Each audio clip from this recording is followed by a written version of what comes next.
Okay, that one started up. Hello, hello, welcome everybody. Ah, we do a lot of Magic Arena stuff on here. New sets, Jumpstart, uh, cubes sometimes, mostly new sets. Uh, and there's still something so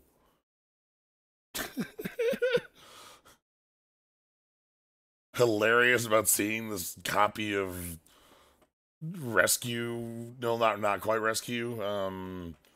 Rescue with Flashback for White that's been here for years and such. Anyway, sounds like we're here. Sounds like we're good. Um, but yeah, something silly about seeing MTGO still here. Um, very sadly, we didn't get to MTGO last week because, um, mostly because I decided to stream Metroid Dread all day. I didn't plan for it. And then when I got up on Tuesday, it was dead. And so when I got home on Tuesday, I was double dead. So I just fell over and slept for 12 hours, which is a normal thing for a person to do. Please trust me on this one. Um, so we didn't get to do the cool standard gauntlet thing. But we do get to do streaming for a day is a lot, and I can deal with that. But streaming for a day and then going to work the next one is let's try again. Schedule it on the Friday. That's what I did with Tales of Arise, and that worked great. Anyway, what are we doing here today, Jens? I say to myself. Uh, Today we're looking at Chris Cronenberger's common and uncommon, generally known as a peasant. Cube, not quite a pauper cube. Pauper is the term for commons. Peasant is the term that gets thrown around for commons and uncommons. The artisan cube here is a specific common and uncommon cube. Common and uncommon cubes come with pretty hefty restrictions as to what you'll see. There are a lot of things you'll see in common with Legacy Cube, with Modern Cube, in power level, in certain areas. There are also certain types of cards that just can't exist. They're named for uncommon only.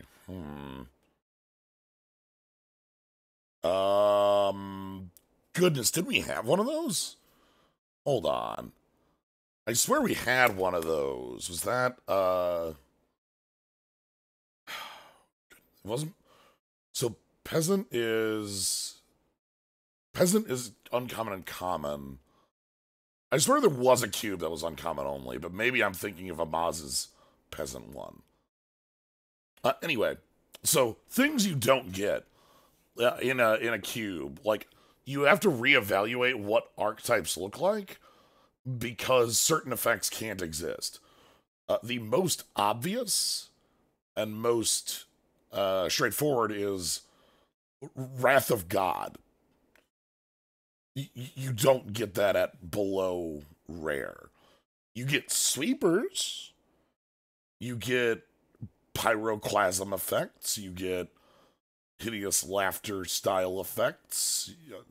Love that's hideous laughter that I come to, not infest. You get certain mass removal bits.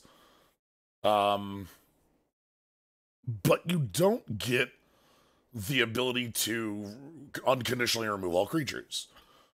You also don't get walking away with the game level planeswalkers. I can't say you don't get planeswalkers because, like, Narset might be a thing. Excuse me. You know, but, you don't get planeswalkers that walk away with the game. Like, you don't get super friends. Um, So, like, there's a lot of things you have to reevaluate going in. What are your most powerful bits? Funnily enough, this card here, you know, they are showing Cloud Goat Ranger as a joke. You know, only the goat commons and uncommons are in this cube. This like Cloud Goat Ranger might be the goat here. Like, is 6 power and toughness for 5, can be evasive, incredibly powerful to blink, incredibly hard to remove because again, not a lot of mass removal, things like that. So anyway, it's a whole lot of talking about the idea of the cube, the goat in the background. Yeah, I mean, this giant here is the Cloud Goat Ranger, who ranges the goats who are in the background, and the small Kithkin are the tokens that come with. It's one of my favorite Loren cards all time. Really smart card. So anyway, we are looking for Artisan Cube 2021. We are looking for our 100 play points. We are looking to jump on in. About half of the random ones. Always seeing our Team J-Bro up there. Good on ya. But yeah, so what we're looking for early, in my mind, is like a signpost for a strong deck type. A powerful token creating effect, a powerful blink effect, a blood artist, maybe just literally Mole Drifter. Ramp is actually one of the things that you don't lose when you go to just commons and uncommons. Think of the most powerful ramp cards that aren't like Moxes in Vintage Cube. It's like signets, you know? It's like talismans. Those are all uncommons and commons. Sakura Tribe Elder, Fertile Ground, like you Kodama's Reach.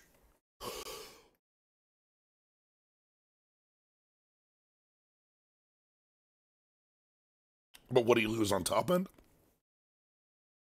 Certainly, it makes the power of them less going big and more going like 3 or 4 colors. In my mind. Like that's the power of the ramp in this in a Pauper Cube, is that like I can build green black splashing Tatiova to name a card that's not real. By not real, I mean incredibly powerful and worth splashing. What do you lose for huge dudes? You actually, in green, still have a pretty sizable amount of, like, large, effective bodies. If I remember the contents of this cube, the Owlbear and Sarloof's Packmate are in here. There's a couple of, like, just kind of, like, large 5-drops that are, like, 5 power game enders. Not quite Thragtusk, but it'll do an impression. There's that 5/5 worm that +1/+1 counters your team. If I remember that card right.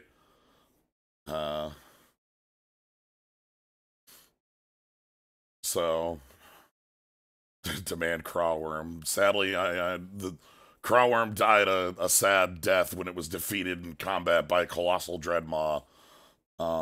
I don't know if Colossal Dreadmaw's in here, but I have a lot of love for Colossal Dreadmaw. It's a fun one. I like all the jokes about it. Anyway, looks like we're about to get... Oh, never mind. I was wrong. Thought we'd get going. But yeah, so that's what we're looking with to start. And kind of moving from there. I'm trying to think of other things that are really powerful in here. You still have a lot of really good spot removal, but funnily enough, it's a little less effective because of the style of creature that exists. Huzzah mentioned a little earlier, like, well, if you're ramping, what the hell are you ramping into, right? Without rares. And it's like, you're not ramping into Primeval Titan, you're not ramping into Craterhoof or something like that. You're not ramping into something that, like, demands removal. You're ramping into, like, cards that are huge and also are card advantage. And so, like, you're ramping into Owlbear and Palaka. Maybe Palaka's... I don't actually know if Palaka's in here. Don't quote me on that one. Palaka might not be. Palaka wasn't uncommon in its first printing. Stuff like that. But yeah, anyway, a lot of the cards you're ramping into or that you're playing, even at big size, are very bad for one removal. You know, Cloudgo Ranger, the one we just saw on the front screen. That is a 5/3 flyer, effectively. But it also leaves 3 bodies behind. So, like, if I've got Doomblade or Dismember or Path to Exile or Swords to Plowshares or Fatal Push ain't doing it there. But Arc Trail, we got Rancor, we got Trostani's Summoner, we got Treasure Cruisin'. Oh boy, that's a lot of stuff. Okay, Rancor's a cool one to see. That can get going real hard, real fast. Watcher of Tomorrow's way better than it should be. But Blue Aggression, I'm not certain on. It still works as a blue creature. I don't know how good Necromancy style effects are in here.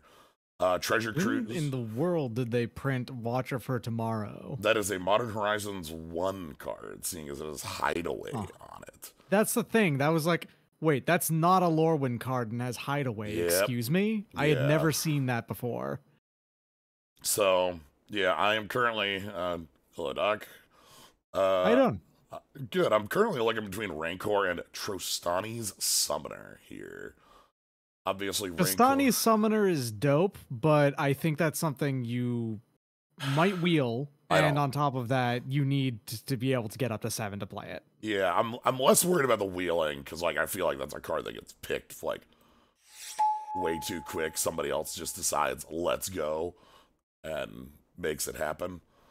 That's fair. But, oh boy, ooh. Tatyova is what I was looking at and thinking is some good stuff. Yeah. Yeah. We also have the Bookworm. So I mentioned what are we ramping into? We might be the one who wants to be ramping that.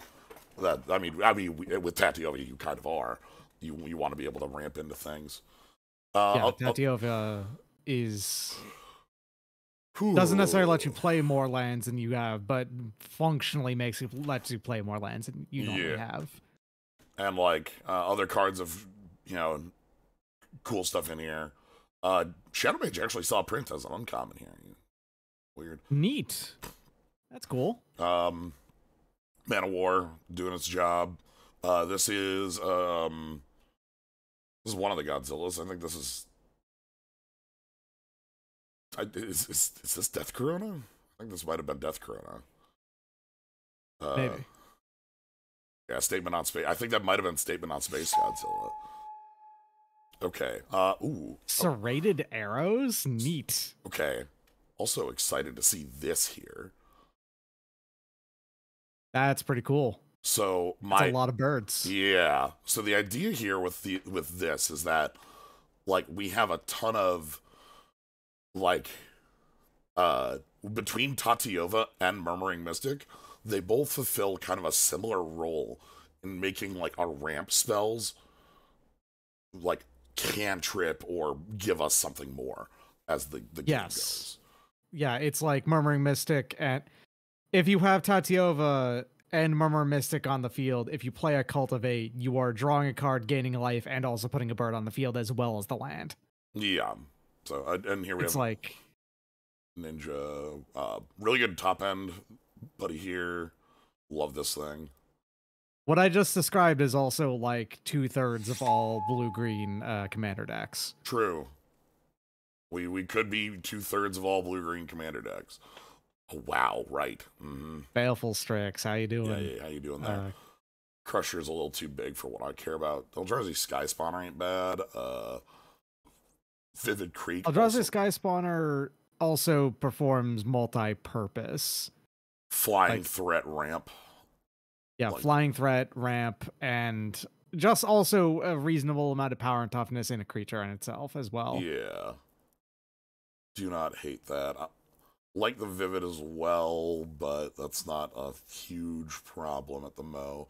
I want to find some ramp spells in green, obviously, but I feel like this could get the job done too. Your Kodama's Reach, your Cultivate, your...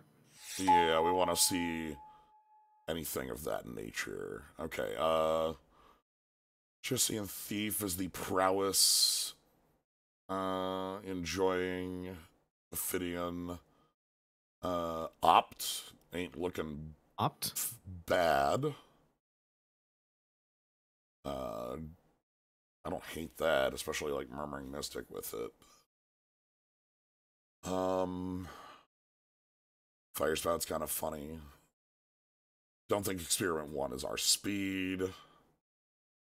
Opulent Palace would be another fixer. I'm gonna go ahead and grab, kind of get some spells going here. Not a lot of spell stuff going so far that I'm interested in. Electrolyze, huh? Ash Barrens. I wonder if I can try and commit to, like, making this 3-color work in red if something like Electrolyze is still rolling. Prontodon's obviously real, but, like... Playing some Teamer a little bit? Yeah, what if I switch over? Obviously, with Tatiana, we want to be finding ramp anyway. Yeah. And ramp fixes the color issues. This is a little bit of a... this is a little greedy, for sure. Choice, but... And the thing is that I think with Tatiova, the problem here is I think you're pretty committed to green-blue already as a color combination. Oh, I have Mosler. I've not seen Mosler in, like, a pack in, like... Magfest? So here's the thing. This is actually a good pick, too, just in general, because of its multi-speeds, you know? I think I'm fine with that. Ancient Hydra is also, you know, real-ish with the just go to town with the counters bit, but you prefer to take the safer pick over Tangled Florahedron is technically ramp, and well, not technically, he is ramp, but also has the line on the other side as well. Yeah, Gateway Plaza would be the full fixing, but I kind of want to be able to cast these things a little more. Yeah, we're seeing like the Sunriser Cavalry, things like that. Farmhand. This one's very good, by the way. Yeah, this is 3 cards from the new set in this pack alone.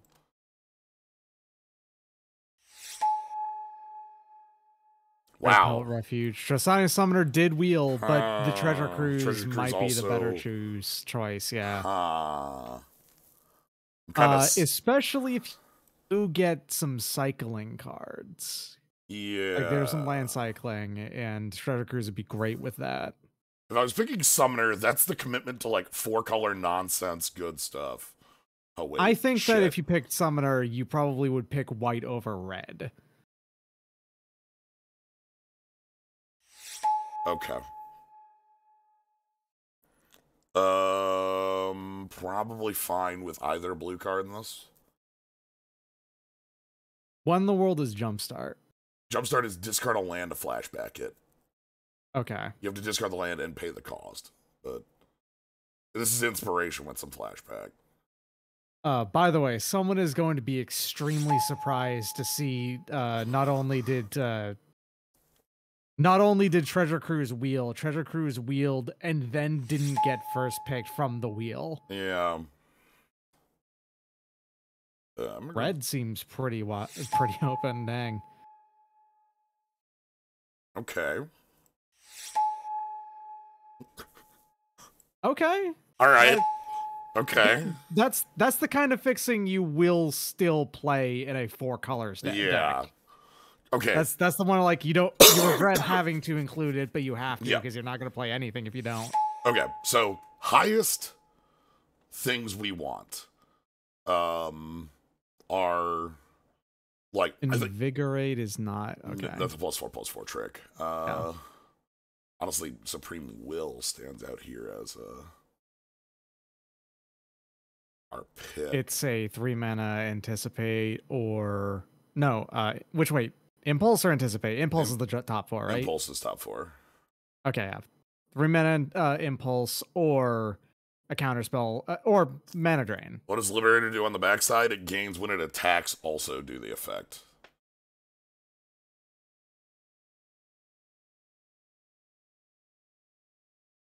I'm not looking at the ephemerate because we have one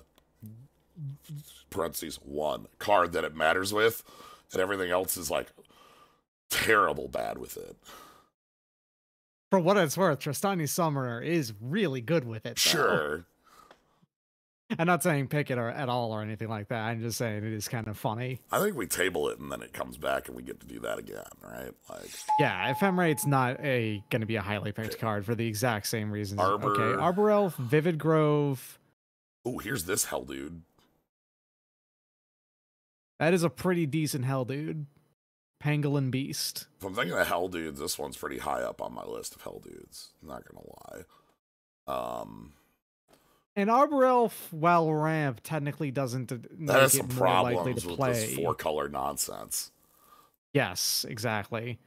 So it's more between the Vivid Grove and the Tusker, I think. I'm gonna believe in this nonsense. Believe in hell, dude. Yeah, believe, like, especially like, what if we, I don't know. How many birds get +1/+1? This is me making a number of choices. You'll be noticing there's a lot of cards that I'm passing up that are like. Okay, emergence sequence here is search your library for a basic land. I have to pick and put it onto the battlefield. That is a card you need to pick. Yeah, that's exactly the text we want to see, so we need to pick it. We're not like picking the Putrefy for the 5th fix. The Artisan Metamami's Prophecy kind of broke. Whoops. But yeah, so just as talking here, as we've got a little bit of time, the picks we've been making have been supremely, like, greedy in the direction I want to go with passing the Vivids. The first Vivid, like, was before we were doing the 4-color nonsense. The second Vivid was probably even better than this. But especially because it was also a vivid green land, you know? Fertile Ground is functional. Fertile Ground is full any color fixing. Fertile Ground would also be great for... you know, one of those ones that by itself isn't that great, just a mana filtering land. Yeah. Fertile Ground makes it so that those would just be producing as long as you had the upfront price on it. Yeah, I like Fertile Ground more than Evolving Wilds here because we have this top end we want to get to. Evolving Wilds works better with Tatiova specifically. Okay, that's the question, ain't it? In that case, I personally would take the Evolving Wilds. Somebody's gonna be having swords. We're gonna be dual wielding a trusty machete and a bone splitter is a classic move. Okay, let's grab this and hope we find more Fertile Ground like. Okay, well, there you go. Ha! My ass. There you go. No. You don't get to be like, no. This is like, oh shit, hell yeah, now we're talking. Yeah. Well, the other thing I'm looking at here is that like both Waller Roots and Whirler Rogue. Whirler Rogue's another. Yeah, Whirler Rogue is actually a great card for this too. Yeah, I'm actually pretty interested in the Whirler Rogue as a card. River Hoopy. River Hoopo is the best. I love this card just because I love that little guy. Yeah, just a bird hanging out. I think I'm picking the Whirler Rogue. Okay. Because I picked the Evolving Wilds, I'm able to pick the Whirler Rogue. Yes, there you go. You don't have to feel bad about it. Thriving, Talisman, Farfinder, Briarhorn. Oh, this is always a beating. Hoopos are real birds. Hoopo is just it. They're kind of defined by being like really fun to look at. If I'm being honest. They've got this like these crests of feathers on their heads. They've got like really, really thin curved beaks. They're handsome birds, is what I'm getting at. Briarhorn's always a beatdown. The other cards in here of use would be like the Talisman or like this Thriving Land that's a little hard to work with. Thriving Heath is after Windswept Heath got a job and is now like making bank, you know? I gotta be the person who's able to cast Etched Oracle. You can play Etched Oracle. Yeah. You can possibly even get Etched Oracle online. Yeah. Roar of the Worm and Finn are both like fine here too. Repeal's obviously cool. Harpooner, Chancery, these are in here. Wow. Harpooner gives me something to do early. Mirrodin's Core is a any color land. Slow as hell though. Yeah, it does get there, but yeah. Chancery is also a card that actually works pretty well with Tatyova inherently, just because it means you have more. But at the same time, it's one of those ones where like, okay, it works okay with Tatyova, but because you don't get to play more lands in a turn, might not actually work out to being like valuable card draw. Okay, I'm probably gonna grab some. Like this is the land that taps for 2 colors for us.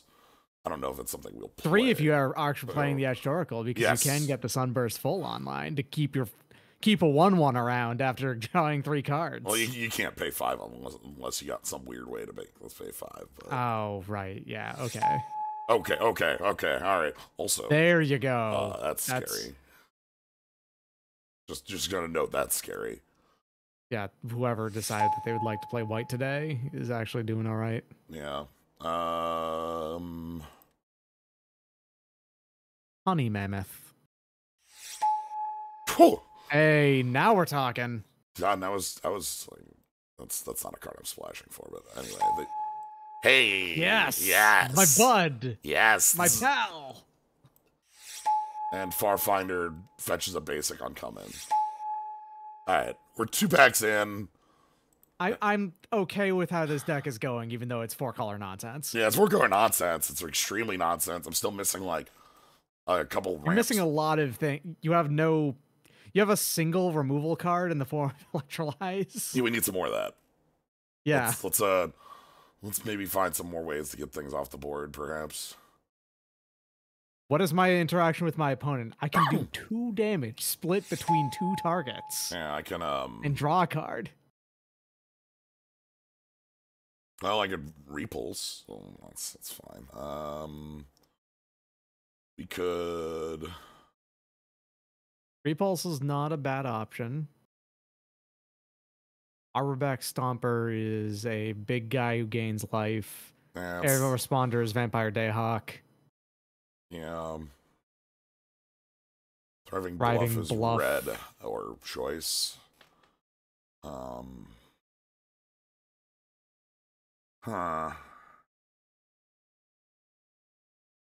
If that was one of the bigger Masticores, I would actually argue for it, but lesser Masticore might not be enough. I'm feeling just like getting around here with the repulse because we already have like a Spell Liker too. Like I kind of want to get some Spell Liker business going.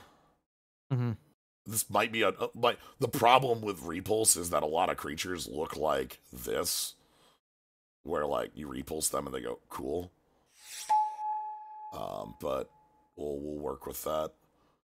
Compulsive Research, Faith's Fetters on a splash. I haven't seen you in a long time, Isochron Scepter. Yeah. What's up? Hey, buddy. We can put Opt on there and nothing else. I'm not saying pick it. I'm just giddy to see Isochron Scepter, a card that has been out of all of the cubes for like 4 years. Uh, I always love me Faith's Fetters. That's a card I was... Face Fetters is quite good, yeah. Rolling Thunder is rad, but not double red is a little bit much. Double red is too much for this, easy. Clear Shot as removal? Target just wants to... Okay, that's Not actually... bad. Yeah. Bring that up. Like, we generally are going to have creatures that are big enough for this to work, right? It's funky. Hopefully. Hopefully. Yeah. You're right. I should give that a look. Charging Monster Store, by the way, it should not make it back, and if it doesn't, oh boy. What do we got? Struggle for some guards, another fight. Mana Leak proper. Mana Leak proper is primo, I think, out of these. You just want to get some more interaction going. I think that's one of the best ways to do it. If you had taken the Treasure Cruise a while ago, there was a couple of cards that were like discard likers in here too. That would have been nice to have with that, but because you don't have the Treasure Cruise, I don't think we care. Yeah, I'm all in. Guardian also looks like a card out of the World of Warcraft TCG. It's a weird one too. Yeah. Discard a land if you do make a 2/2 green wolf. Yeah, Mana Leak is just too like straightforward for us to pass up. Okay. Shardless Agent can hit a pretty decent number of things, actually, including some valuable. Just got a little worse with the Mana Leak, but yes, there is Utopia Sprawl. There's also in this as well as Seaside Citadel, which is like that's all 3 color fixing. That's the 3 color fixing that you care the most about. Too. Yeah.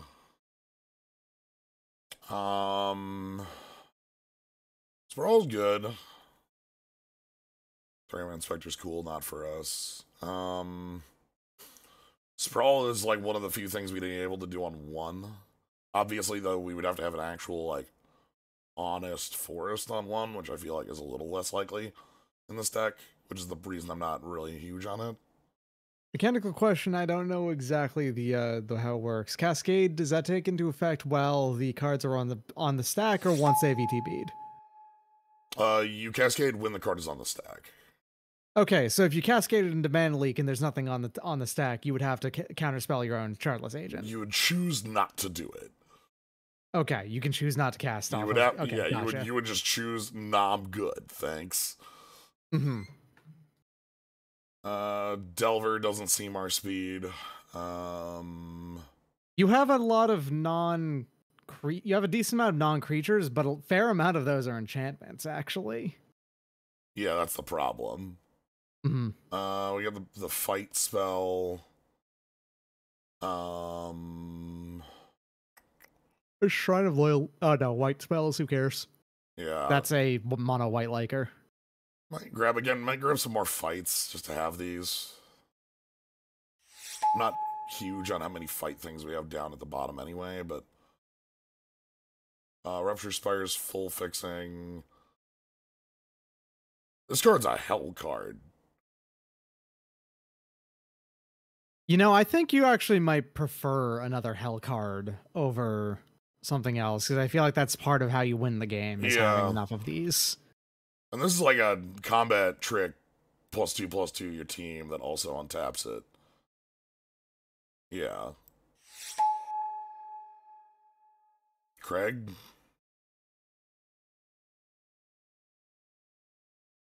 Vivid Craig. Probably fine with Vivid Craig. This card's also very good. That's a... It's a really funky one. Green-hating green card that is a death-touching loot... Well, not looter. Ophidian. Yeah. That's also a 2/3 specifically. If you're playing someone who's playing green, that card is an absolute hell motherfucker, but everyone else it's merely okay. I don't think you can actually successfully play that.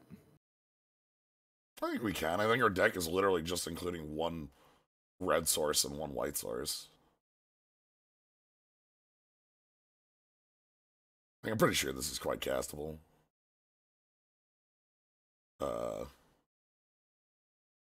Might not be better than like just picking up the Thriving, but I believe that's castable. Don't care about anything here. If you were willing to play a little bit more red, Young Peasy actually would be pretty decent with the rest of your deck. You have a lot of grab it. I'm not saying it's like fantastic, but it does mechanically make sense. Yeah. Okay, hide, buddy. This is... I said if this card tabled, I would pick it.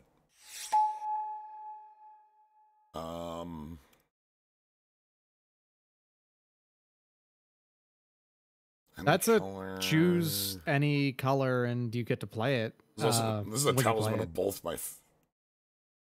both of your splash, and because of that you're not going to be paying for that too much, so it's fine.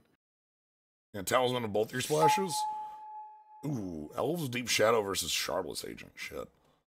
Elves of Deep Shadow is tap for colorless, deal a damage to yourself. Whereas Shardless Agent has mostly good targets if it has like a 1 in 12 chance.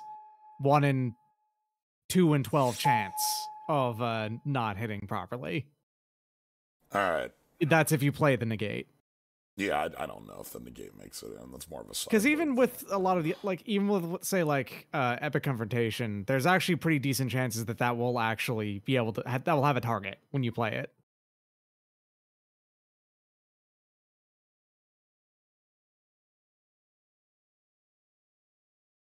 Sort of adding cards here. Don't mind me.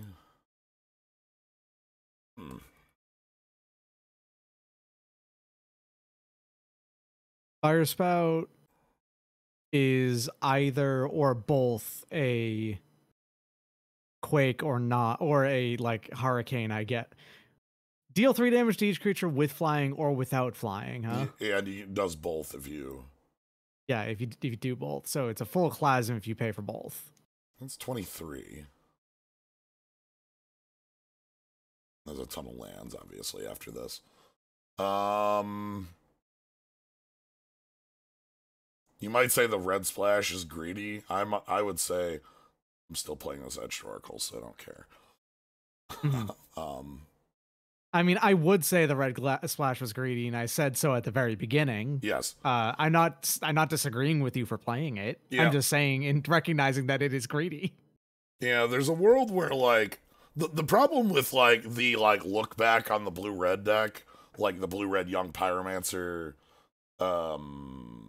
where's the other friend? A fair number of things didn't fully come into into existence until like the final two pack. Pack. Like pack 1, like was quite heavy on the green stuff, and we would have had to give up like that's like choosing not to pick Tatiova or Tristani Summoner, right? That's like, oh boy, that. I don't think your green is bad either. That's the thing. Like you still ended up with a decent amount of good green. Yeah.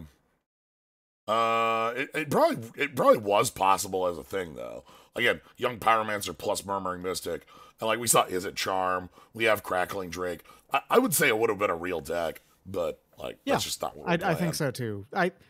The other thing though is that Young Pyromancer was a pack 3 card. That was the other payoff card that you would have like needed to have, I think, earlier on to really want to go into it. So if I'm casting Shardless Agent, that is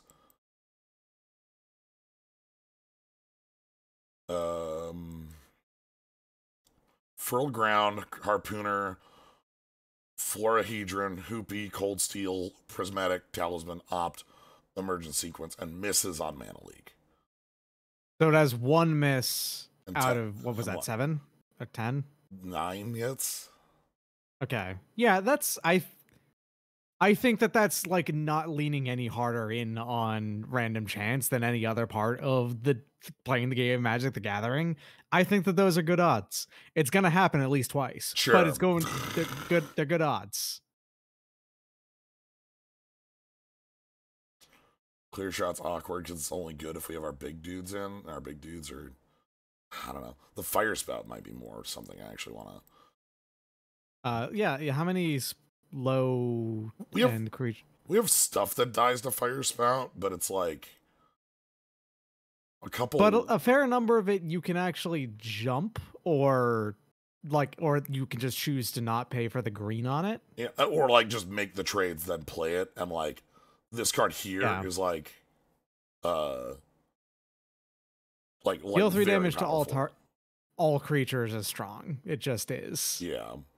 I need 1 cut out of this. Just kind of looking at it, and I might still want to put that Monstrosaur in here. We have Monstrosaur, we've got Mosler, we got Honey Mammoth, we have a couple other biggies. I like the Asp. The Rancor isn't even in my main right now. Oh, interesting. Because like, I don't know. We don't really feel like we're a deck Rancoring. That's true, honestly. Like, it's awkward. Maybe the Sky Spawner is actually the odd card out here. Yeah, it might be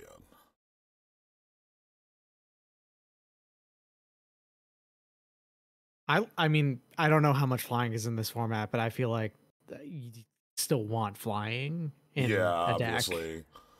Now I'm just looking around at like what our cut is, right? Like, what's our 24th here?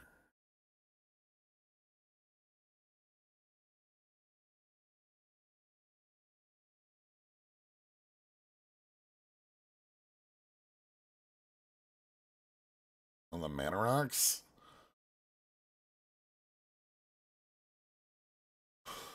Firespout's a sometimes card in the sense that my opponent will have creatures for me to kill with it sometimes, and the other times they will be losing the game. Like, I don't know. I feel like Firespout, like, if Firespout's bad, we're in a really weird situation. Either we've been out-ramped, or our opponent is, like, not doing anything, right? Yeah, it's like, you've been out-ramped, or you're winning. Yeah. So you don't play Firespout, but you're already winning, so who cares? Maybe it is like Talisman or Cold Steel Heart or something like that. Because we already have like Immersion Sequence, Fertile Ground, and 3 Talismans.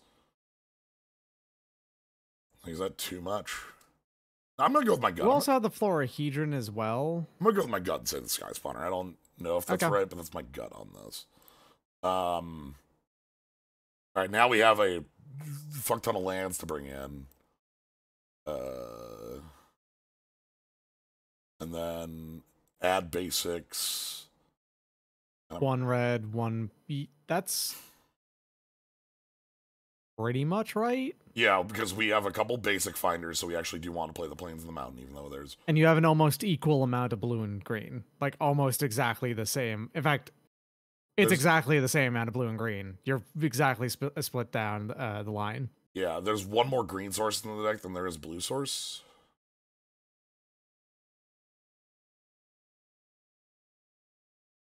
That's probably okay, because if we have green, we have access. I feel like you lean in on one or the other, and it doesn't matter which, really. Well, I choose green because green gets access to the other colors, right?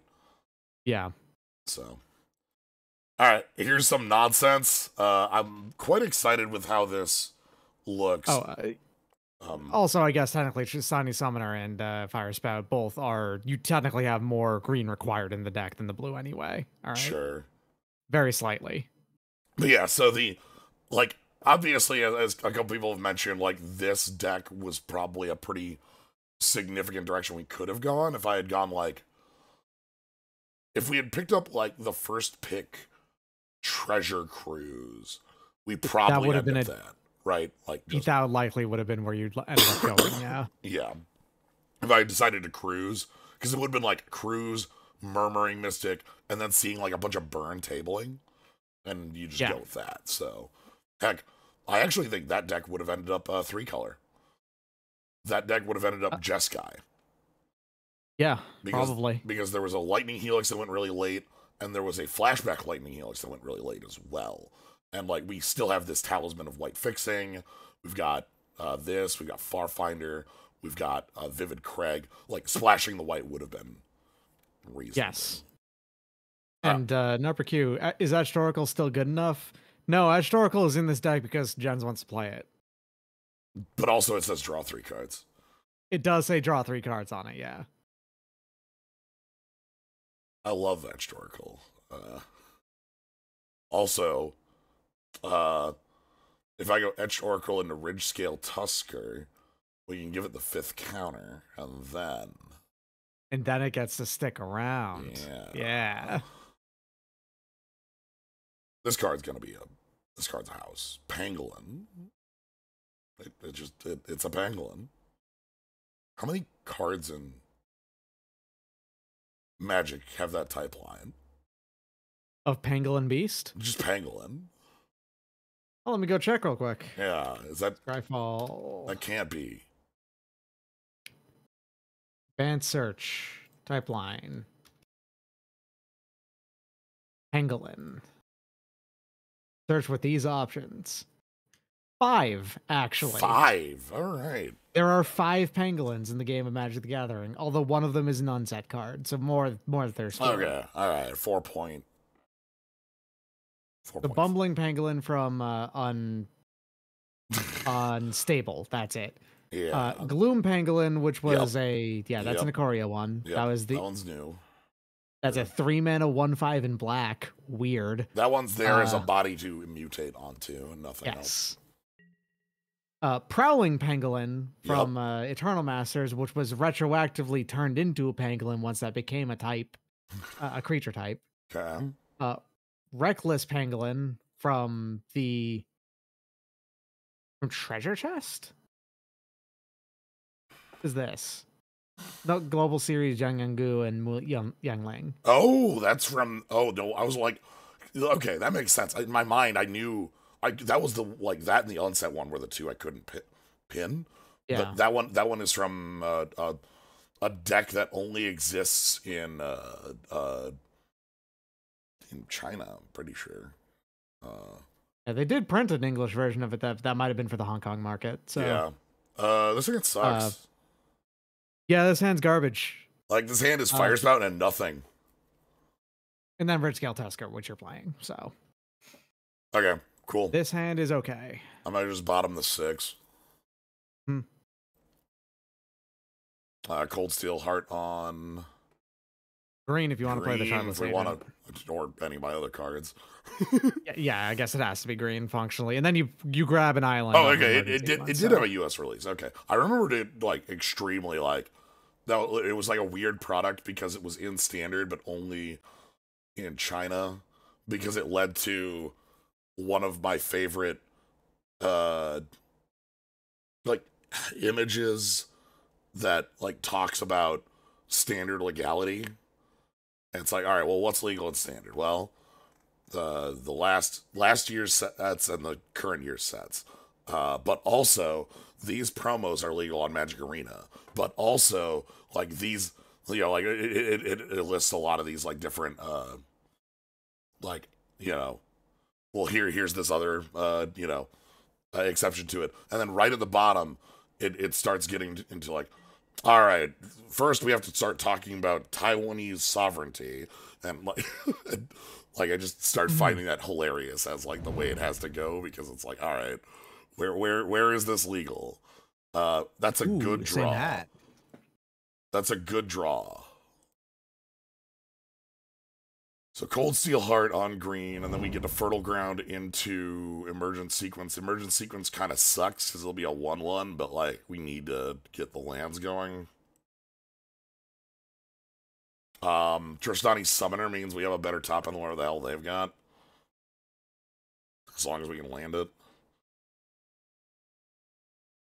If I draw a land, I can Fertile Ground into Shardless Agent.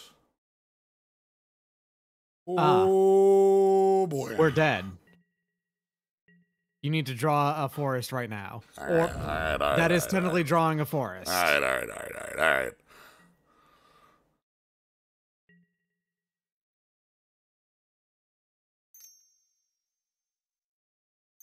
Everything's fine. No problem. All right, cycling a Sandworm. No problem. 5 drops. We got some big 5 drops. We got some Hell Dude 5 drops. We got 4 drops. We got 4 drops. We got 5 drops. Got 5 drops. We got Owl. Yep. Here's the stuff I was talking about, where like a lot of the top end nonsense is like, you know, really, really bad for removal because it just walks like right, you know, like cool. Right. Gotcha. Value creatures. Okay, so this is gonna be fine. We go Savage Lands, Fertile Ground, Emergent Sequence. And then you're actually pretty close to Tristani Summoner now. You need to just draw one more creature off of that afterwards. Yeah. One more land, sorry. And then Emergent Sequence. Make a green.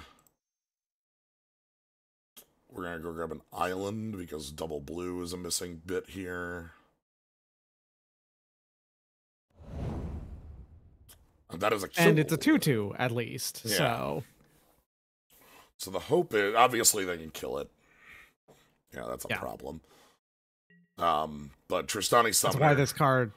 That's actually why this card costs 2, because it being a creature is a downside a lot of the time. Yeah, because downside, upside, downside. You know, 6. All right, what do you got? They cycled away a big drop, which tells me they have enough booms to just start slamming them. Frick. All right, Witherbow Elder is... Yep. Yeah, yep. okay. Yep. Making it real hard to get anything done here. Our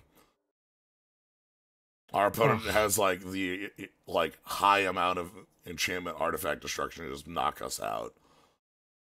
We have to Shardless Agent into God hell if I know.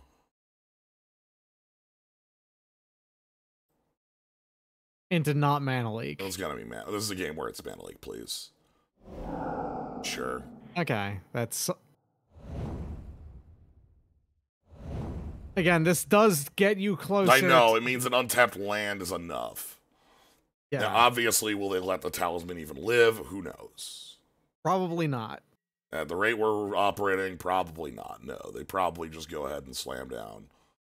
Also, this is 2 4/4s on the table that also just gave them a whole lot of value. So yeah, our current issue is that we need Tristani Summoner to stabilize, not even. Oh boy, double. Oh, they've got the green thing. They got that. They got the jerk. Here it comes. Untap your team plus untap 2/2. and +2/+2. Yep. Yep. There it is. Yeah, I know. 12 damage. You're done next turn. I know my cards. We need to untap and Tristani Summoner to not die. That's to not die. You're not keeping anything off of Tristani Summoner, too. And that's not on tap. Alright. Anyway, they're us with Disruption. Got it.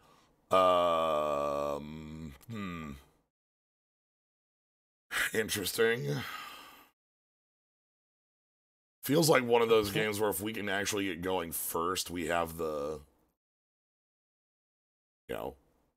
Like, as long as we're on the front foot, we're fine. That was never a game where we were on the front foot. Things that are bad. This is actually a pretty bad Fire Spout zone.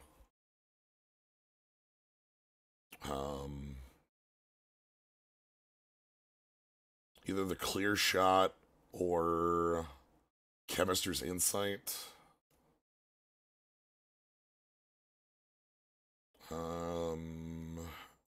Honey Mammoth is also big if I want to just go one more big bit.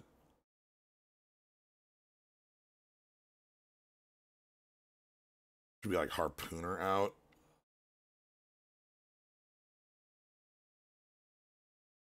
Negate for trying to disrupt them, that's... the problem is Negate's going to be really bad if they're online.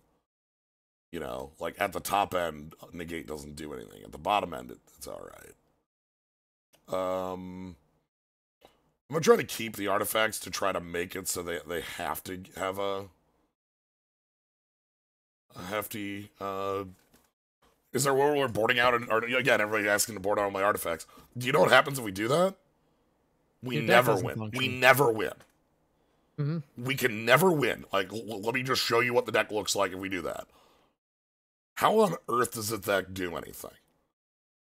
Please. It cannot play the cards that it needs to get to later on.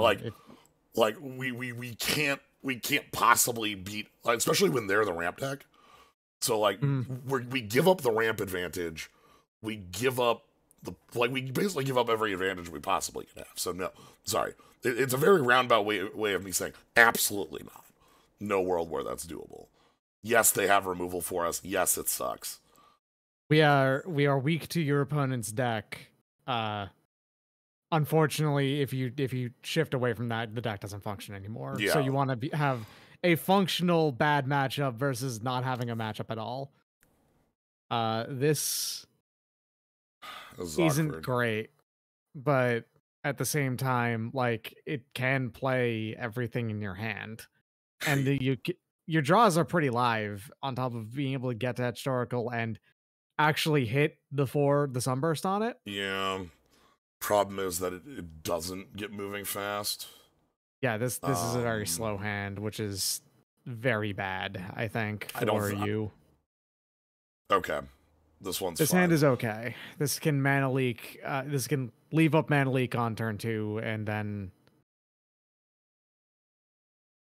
Well, I guess like you'll have to see what your opponent's doing. Do you talisman or do you leave it up? I'm not sure. You probably have to talisman. It depends. We'll see.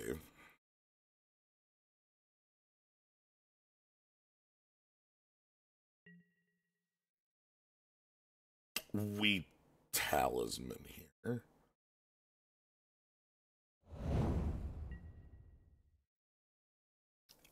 Because this way, if they want to like break my talisman, they have to give up their ramp.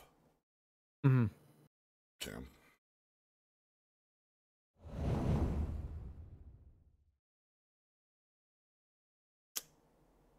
Huh. I'm gonna go with Murmuring Mystic here.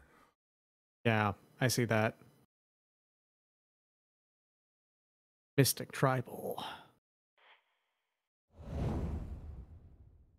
Okay, 4 shouldn't be too bad. That's not a place where, like, we're gonna get super bad things happen. Iwamori of the Open Fist. I lied. I lied. You're... Oh, boy. Yup. Okay, good news. This cannot miss. All right. I absolutely lied to you all. Alright, Iwamori's gonna perform an ass kicking. That's what he does. Yeah. Look at how buff this monk is. Holy shit. I was just sitting here thinking, I'm like, any 4 they make can't outpace the 5 toughness, right?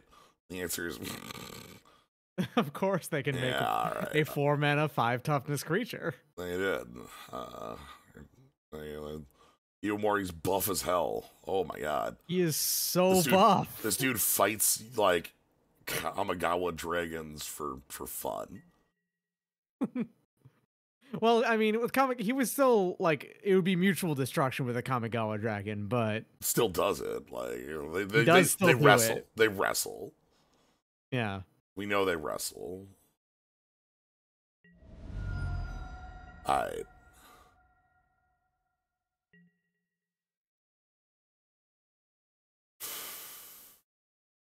Yep, sure. You counter the ramp target and not the ramp cards. No, especially when okay, yep, sure. Alright, do they have an additional play? They do.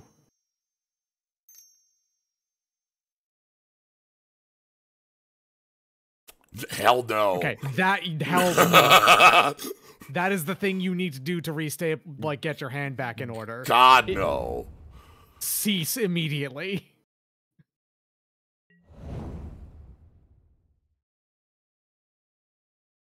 Any top deck is playable now. I should have held that. That was better held. That's fair.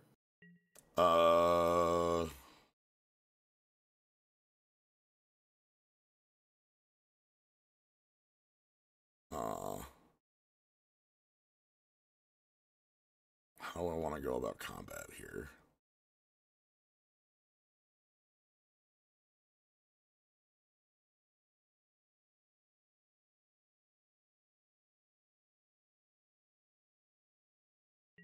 Don't want to be outpaced too much. I get it. Yeah. The reason I should have held that is now I'm gonna draw Tatiova. Just so you know that so y'all understand what the mistake was. If Tatiova shows up off the top of my deck, we get extremely punished. That's one of the powers of Tatiova, is being able to play Tatiova and then immediately benefiting from Tatiova. Yep. I'm sorry. A 5-mana 3/3 sorry. that cycles. Yeah, Mountain is green and blue. Hold on. Yeah, you're learning facts about Mountain today. Anyway, our opponent has like 5 million mana.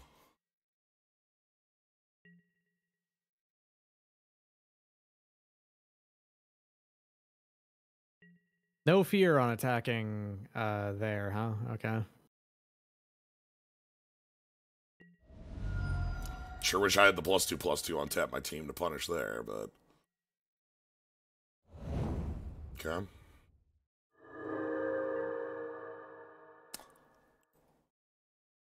Hold that. Hold that. Hold it. Hold it. You wanna...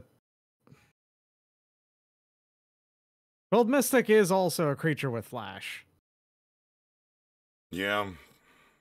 I'm not saying you should, but if probably one of the only ways you're gonna get that Umori off the field is by...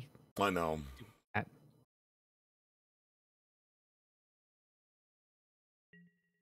Hopefully they pre-main something, first main something, I guess. Hasted creature or something.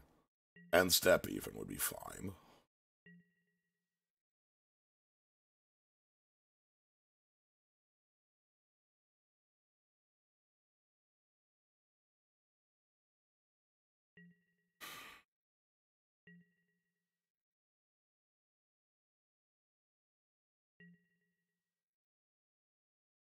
That they didn't attack in with the mountain. Like, clearly they don't want to trade, but also I think they might actually have a play here. Yeah. That's why I...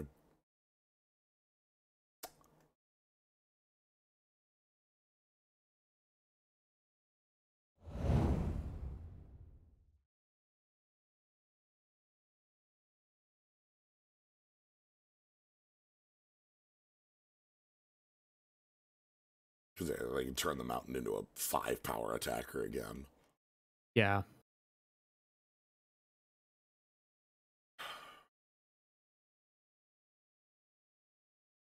And now you have board presence. A lot of cards we draw are live. Like Murmuring Mystic makes things like Opt look really nice.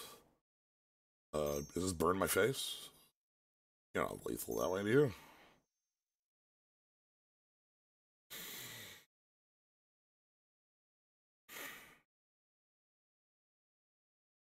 Okay, so they're killing both Shardless Agent.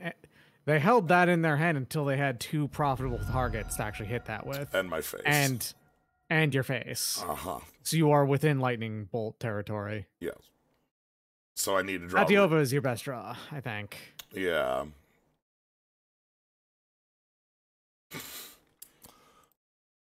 That ain't it, Chief. It's not. It's... You're not dead on board, at least. No.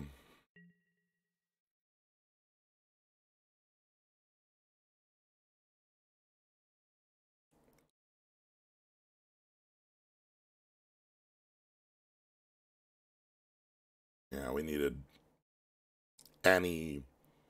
I guess this is the hard punish I get for tapping down on the mana leak, right? That's just what this was. I did not believe that they could produce a 5-power creature on 4 mana. And they showed me otherwise. Murmuring Mystic's the only legal choice here. Otherwise I die.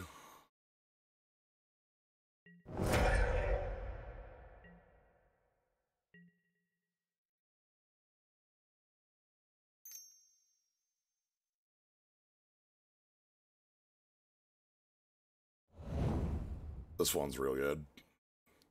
That is a 3-mana 3/3 that grabs a land and puts it into play tapped. In red. Neat. Okay. And then on death, sack a mountain. Or actually, Okay, leaves yeah. the battlefield, sack a mountain. Interesting. That does keep you alive one more turn, because you can go down to 1 if you block with it. Wait. Nope. You are dead on board by playing that because you have to take 1 to get the 4/4 out of it. Never mind. It's a stylish way to die, though. He's a full sunbursted up. Okay, you can draw 3 cards. Yeah, that's more relevant. I think the actual choice here is drawing 3 cards and see if we find a way to, you know, do anything.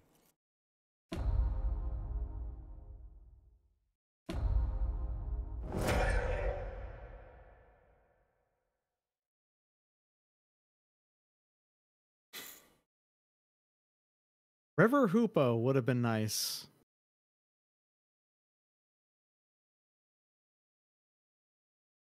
You got 3 mana left, and I don't think there's anything in your deck that helps at this point, but... I'm sorry, they just have the burn spell, they've been sandbagging it? They've been sandbagging it? No, they haven't been sandbagging it exactly. My blue going counter, yeah. That, and also you tapped down to 2. So... Which I had to, but yes. Alright. That was, boy, howdy. That was an elemental weakness matchup, too, for what it's worth. Yeah, like, that was like us, I'm you, but stronger sort of match, which, that's, I'm you, but ready for decks like you. Yeah. Is what it really was. Well, especially, like, game 1 where we're like, alright, Cold Steel Hard, not cool, Abrade it. We're like, Fertile Ground, cool, kill that too. It's like, You encountered the Rookie Crusher, and unfortunately you were not actually the protagonist to be able to deal with the Rookie Crusher. Oh, well. Alright, here's my ask here. Larry Nevin is playing in this. Give me a cube, 7. This can play... This is actually okay, because you can get up to Florahedron, you can grab a blue off of Evolving Wilds. It can't play the Electrolyze or the Great Oak Guardian, but you do have 2 draws to go for that. Yeah. Plus, Supreme Will can be used to dig for, 4 deep, so... Yes. And, like, Crawl Harpooner can be a reasonable body early, which is the reason I'm playing it. The Cliffs.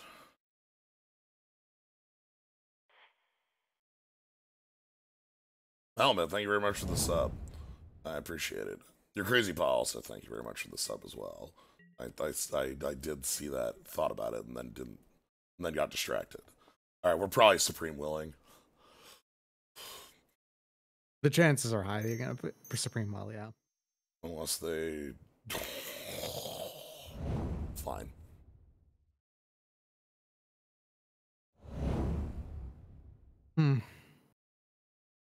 Well...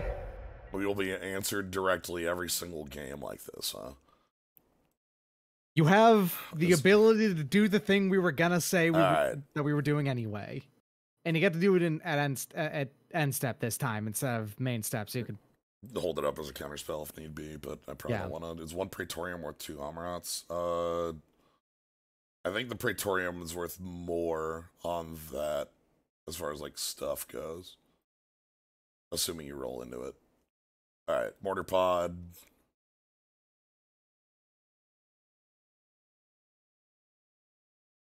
Okay.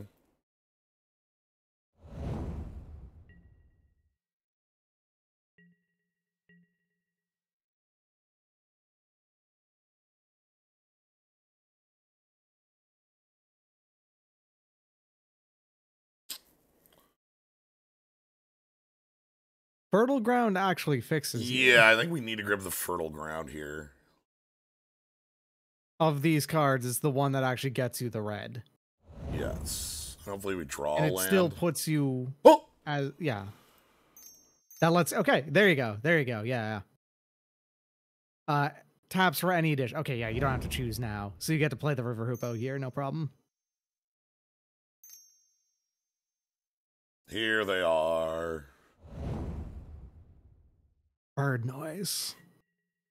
.wav. Get a load of that bird.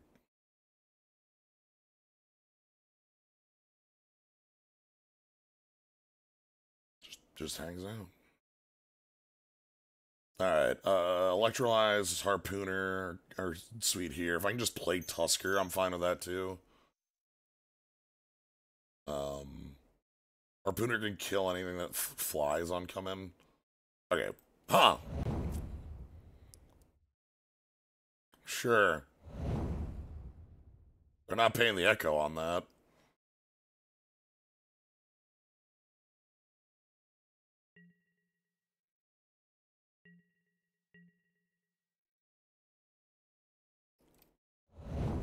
Alright.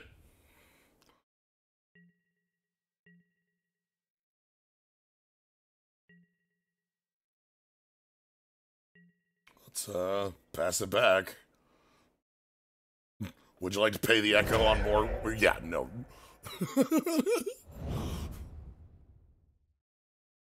Third land. Okay.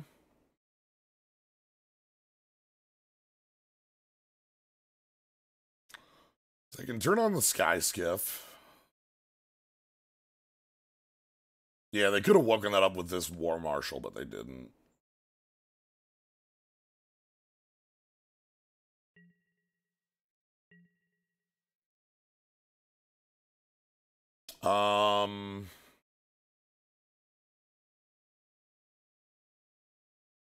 You can kill both halves of the War Marshal, or you can kill the skiff if you block with it and also do the electrolyze on it, right?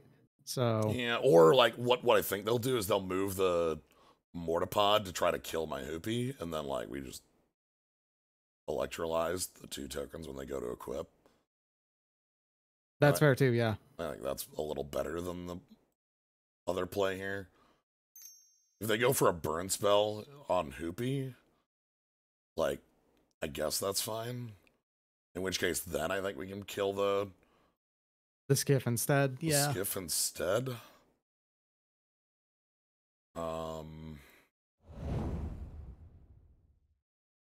You zap my bird. I zap your hog.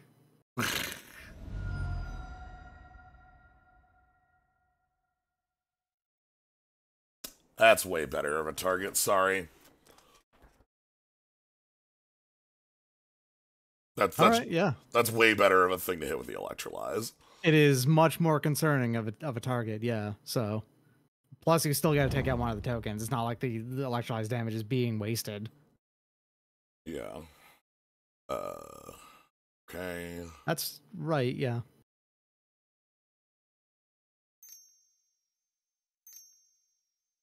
Leave up blue, because Op is the only possible draw there.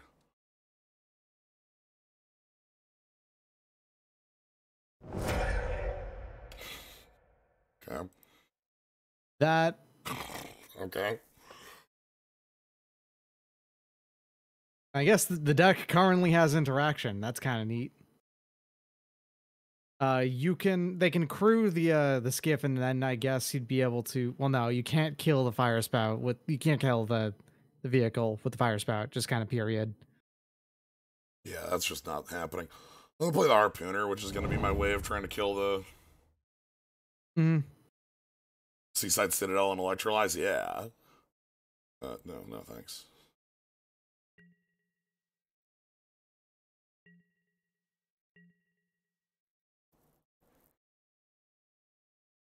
Yeah, like, so I can trade the Harpooner for Sky Skiff. Can Mana Leak whatever their cool 4 is.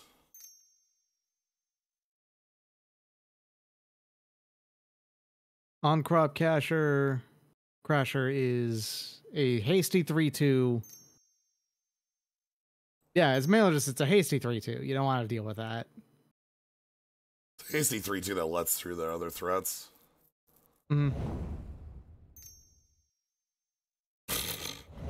Alright. Terror befalls me. Alright, okay. All right. So currently speaking, they can make their stupid goblin a 3/2, an incidental 3/2. I'm not gonna block here.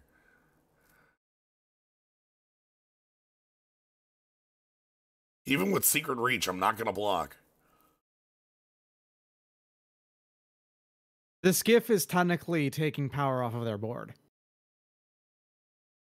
Right? Like that's part of it. The token, all it's going to be doing is crewing the skiff, which removes 1 power off of their board functionally. No, my thought process is I want to pump my team with this idiot. That's also fair. I feel like if I'm the one playing a 5/5 and then I have Great Oak or Guardian, I'm the aggro, you're not. Mm-hmm.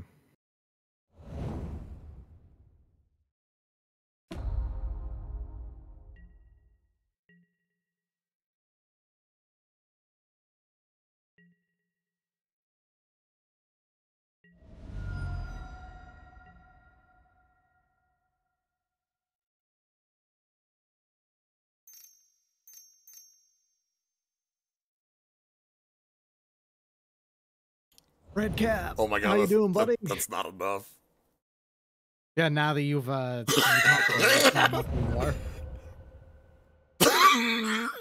No, wait, hold up. It is enough because they can. No, it costs a mana to equip more. It costs a mana to equip more. Yep. They'd have to play. I mean, it's two. It's 2 equip, right, for Mortarpod? It's 2 to equip with Mortarpod. Yeah. Yeah. They this ridge scale. Yep. And then here's the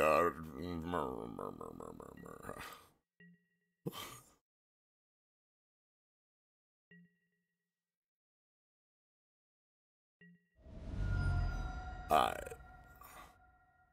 My Cold Steel Heart.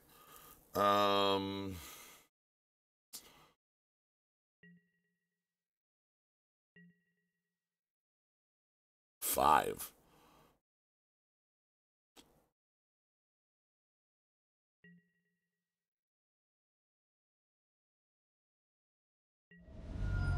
All right. Crew the vehicle, equip Bone Splitter and Mortar Pod to it. You should definitely do that, opponent.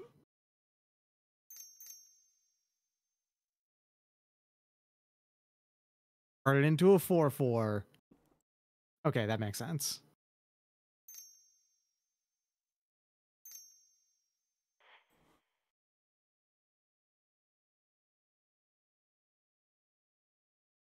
Also, first white spell that they've played, that white might just be a splash. This could be mono red with splashing white for Lightning Helix. Probably multiple helixes if I had to guess, because there's multiple helixes in this cube.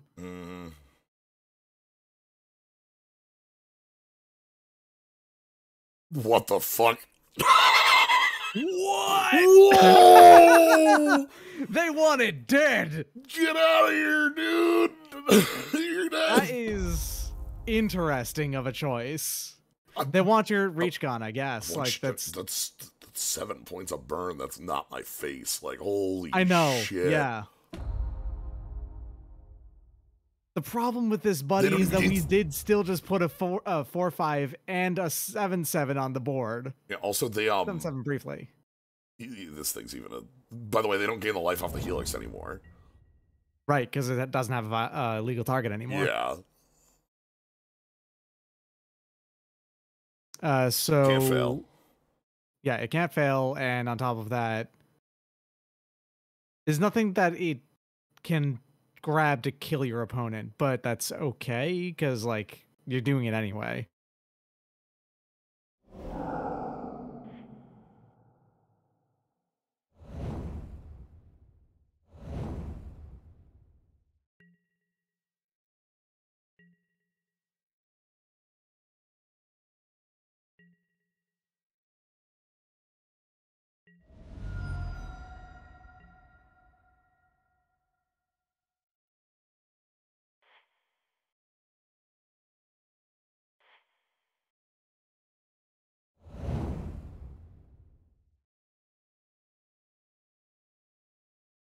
I guess it doesn't really matter. The fertile ground exists on the field too, Smart. I like it. Yeah, that's intimidating. that's That's the correct choice. We know the correct choice there. Everybody, It's misinformation is what the yeah. correct choice is. Okay. Always lie. Okay. Went well. Briarhorn looking Yeah, it's good. like I knew that this deck wasn't bad. It's just that you had a really bad matchup Yeah. game one, Yeah. round one. That was not a matchup I like, obviously. Briarhorn looking nice as a way to like not only have a surprise blocker, but like come in and block a pump spell. Nessian Asp. Nessian Asp might be too much. Maybe Honey Mammoth is just like more life gain. Repulse is fine. Tangle Florahedron might actually be bad here. Yeah, we got Mosler. We got literal Mosler in this cube. I'm real happy to see literal Mosler in this cube.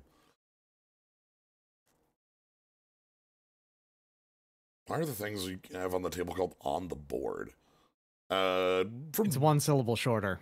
Yeah, like board gaming is like probably the like where that comes from, because the idea of Magic was developed as a thing to play on the side during D&D when like two other play, like when it's not your turn or whatever.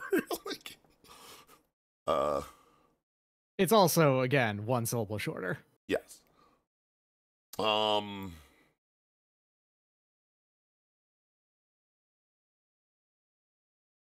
Magic was developed on a boat. Yeah. That sounds right.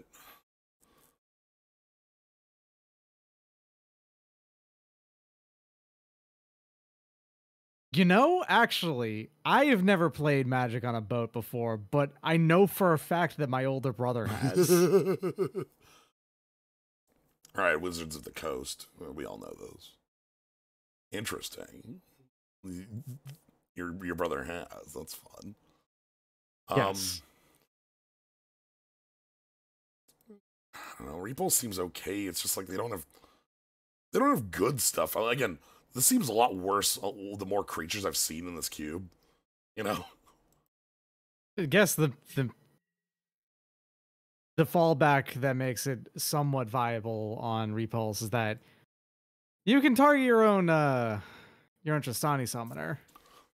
Okay. Speaking of which, Electrolyze makes me like this. Yeah, you can go grab the mountain and then keep everything here. Yep. If this didn't have Electrolyze, I probably wouldn't keep it. Electrolyze does a ton of work to disrupt in a early game on a red player. Yeah, especially in this matchup. Like, that should be really good. For sure.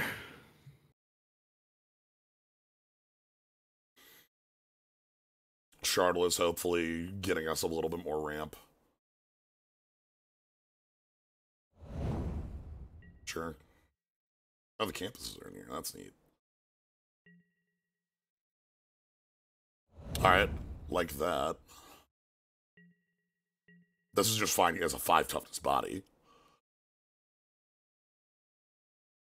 Uh-huh.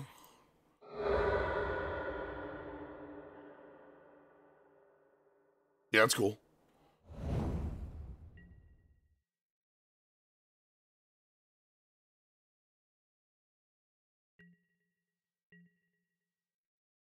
Yeah, no, that's neat. Play another 1 toughness creature, please. It's not gonna be. It's gonna be hasted 3/2. Yep. We're in this world. Okay.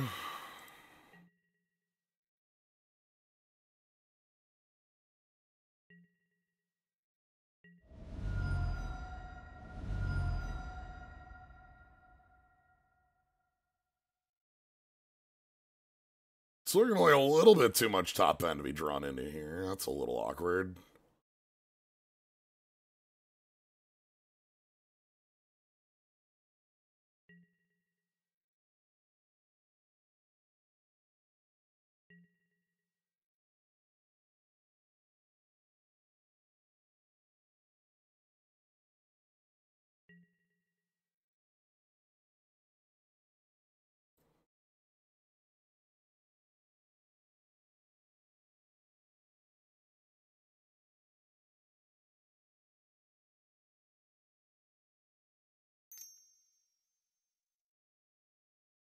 There a pump spell to punish me here?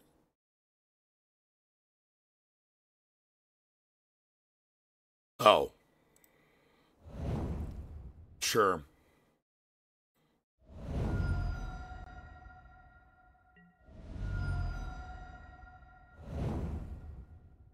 Okay.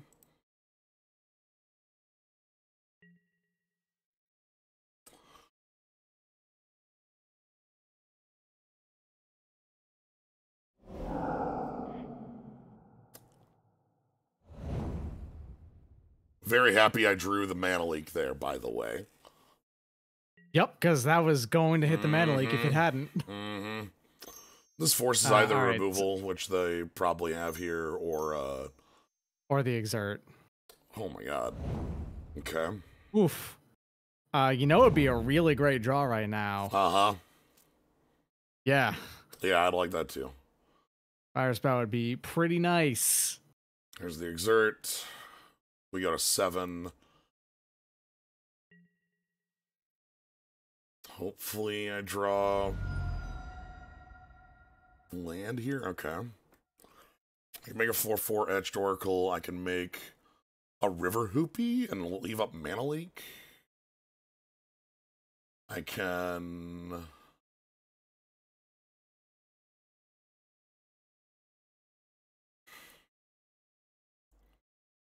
like river hoopy starts answering the little tokens. The problem is like the on-crop crasher is gonna start kicking our ass next turn. I think that's still best though. This is awkward.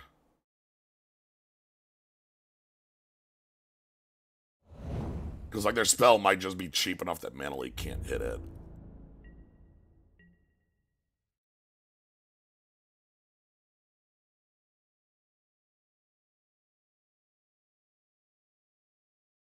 Yeah, this is a little bit too much of my top end to be drawing on this little lands.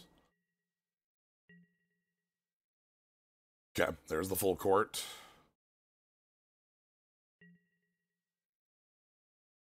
Here's our obvious blocks.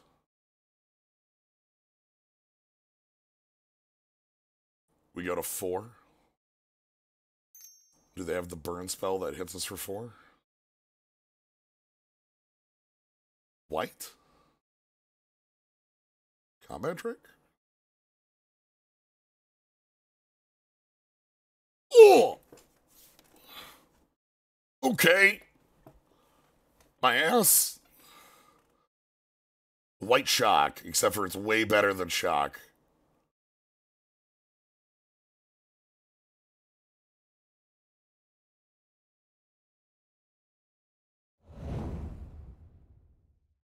It's like white shock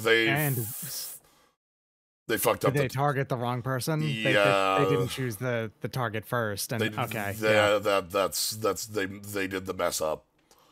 They did it the reverse.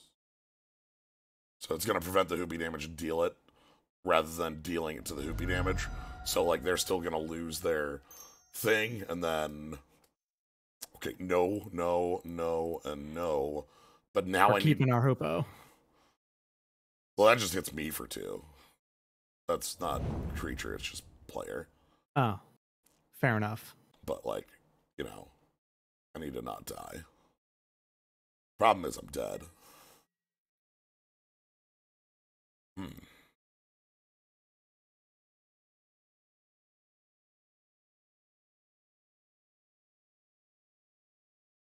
Don't have enough mana for Tristani Summoner. God, I know how we win. Oh, yeah?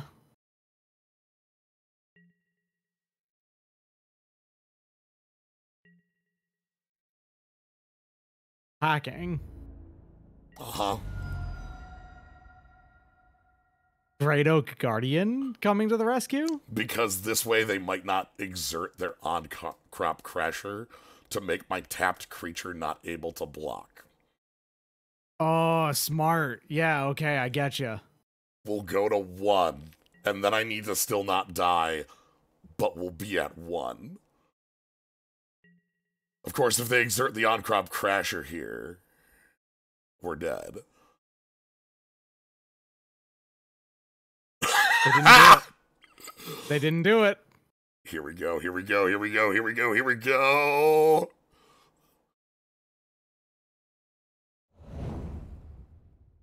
Oh, that only worked because we attacked.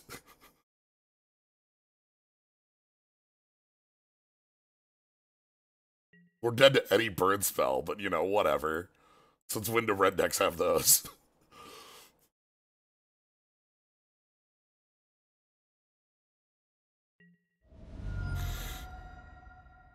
What's a burn spell? What's Murderous Redcap? What's Burst Lightning? I can't believe that worked. Holy shit. Pain costs. Kill me. Murderous Redcap. 3 got...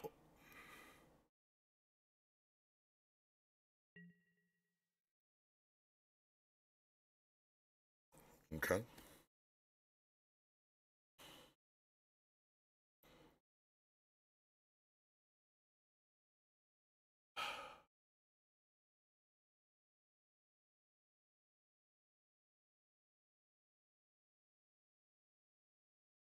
I don't know how to make the miracle happen again, Doc.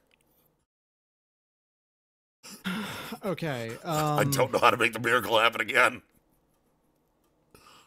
Because we didn't draw, I guess we opt for Fire Spout. You opt for Fire Spout. And we cast that it. is the number one thing you can do, and it is probably the only thing you can do. Alright. Opt for Fire Spout. Sure.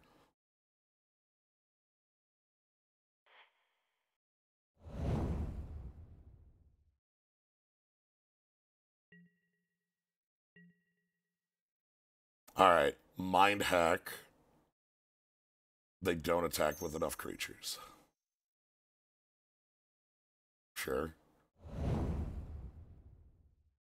That's an irrelevant play. Leave back 2 goblins for no reason. Fuck. Fuck. No!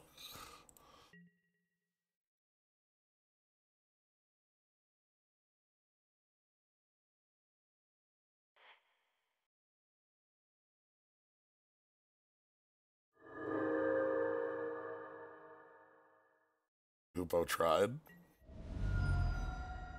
I tried so hard to win that one. Oh, God. Okay. I feel even better about, like, Repulse just being ass in this matchup. Eldrazi Sky Spawner, are you fine here? You a 1-1. You're a 1-1, damn. Our opponent is all about 1-1 tokens. So Fire Spout and Electrolyze are like far and away our best plays. I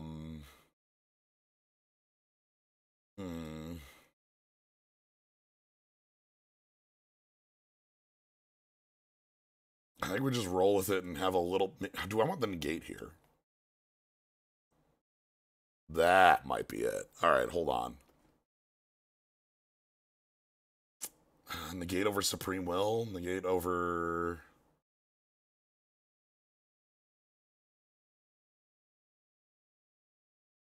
Anything up top in there? Trostani Summoner again.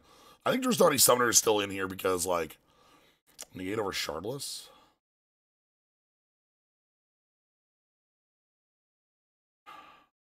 Shardless gets really bad if I add the negate, so sure.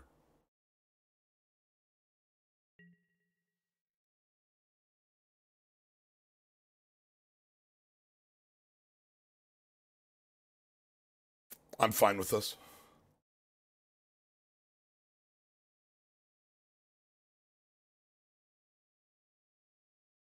I need a blue, obviously, but I have Fire Spout.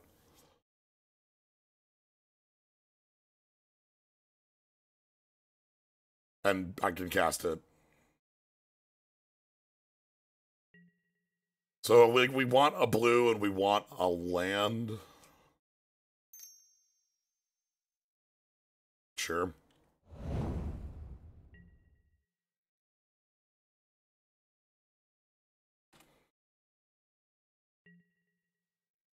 My Kingdom 4 island, or honestly, just lands in sequence is all I really want. Cycle that, then they're going to go ahead and play a Boros Garrison. They actually played a white creature. That's kind of incredible.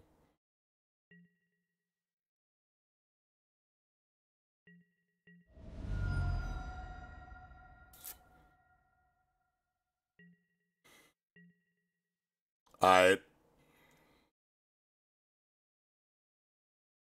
That's not great.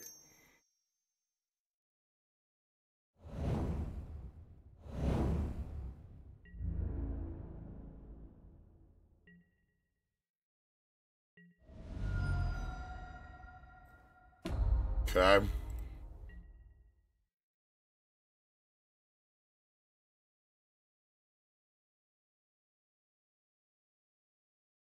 We're waiting.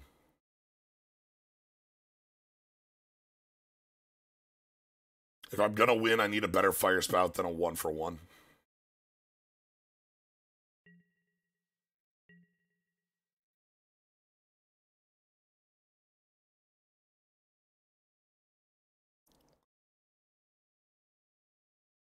Alright.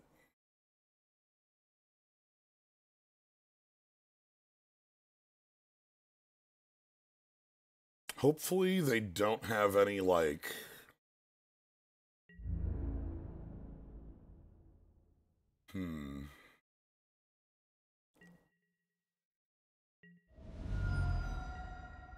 Oh, they're a 2-lander.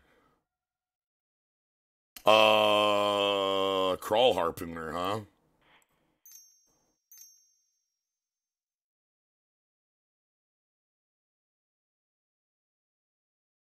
Two-landers are dangerous to keep against someone who has an obviously much better late game.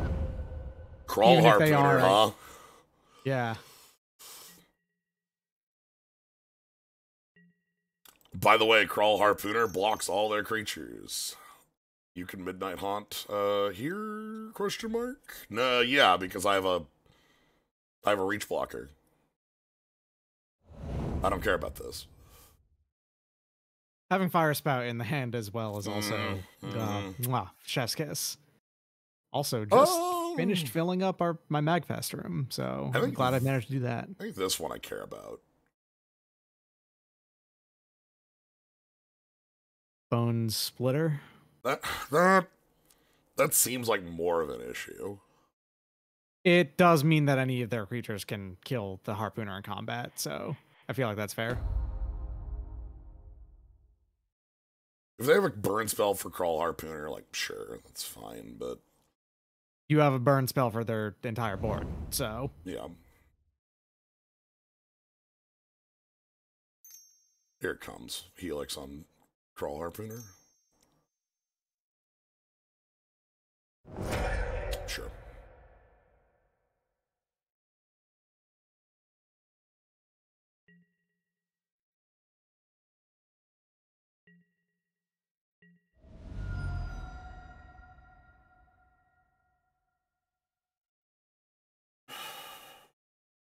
Love to see Honey Mammoth in the deck. Love to see that, but hate to see everything going on here. This is all really bad.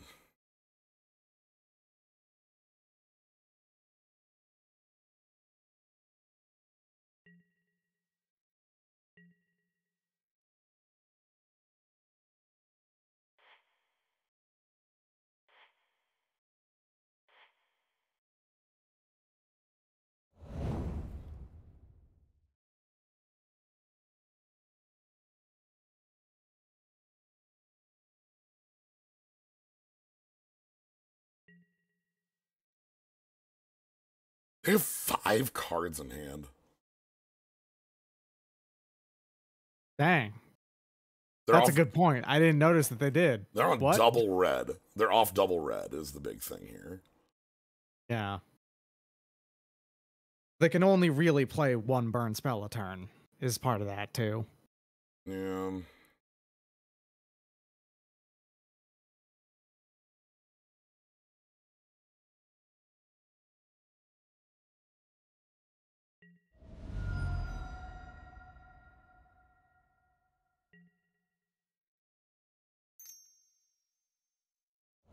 Okay. Probably when you fire spout, right? I kind of have to. Yeah. There's lethal coming at my way. I can't afford not to. Okay, and I can leave up Mana Leak.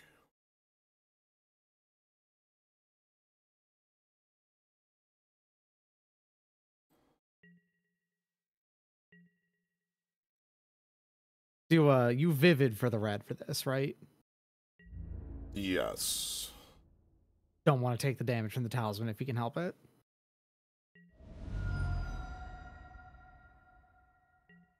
Okay.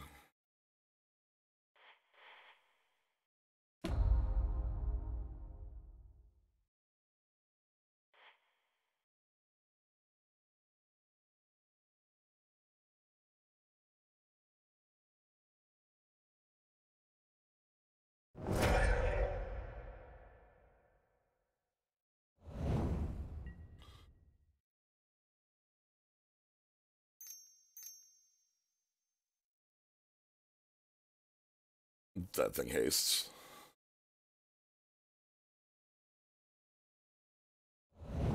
So yeah, that we need to draw the land for Honey Mammoth, and we need to do it, like, now.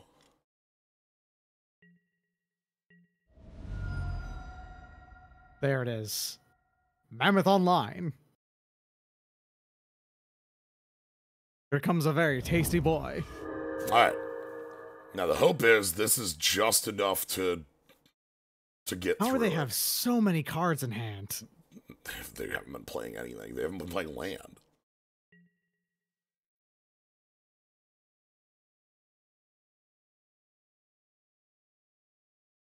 The hell is this? The confusing play that might mean they have a wrath in hand. No, there's no such thing. Their 6/6. No such thing. No wraths? This is Okay. Peasant Cube. Commons, Okay. uncommons. Wasn't aware. I'd probably just take the one here. Something seems way too suspicious.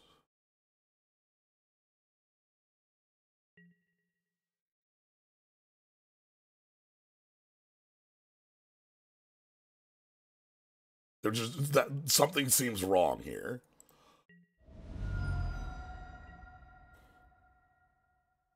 Okay.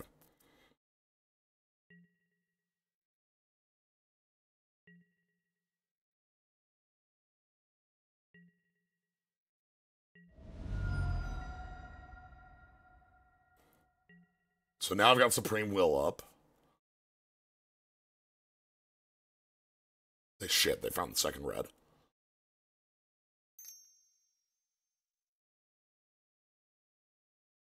Oh, hell no. Hell no. Second red wasn't as important as just having 5 mana. Mm-hmm.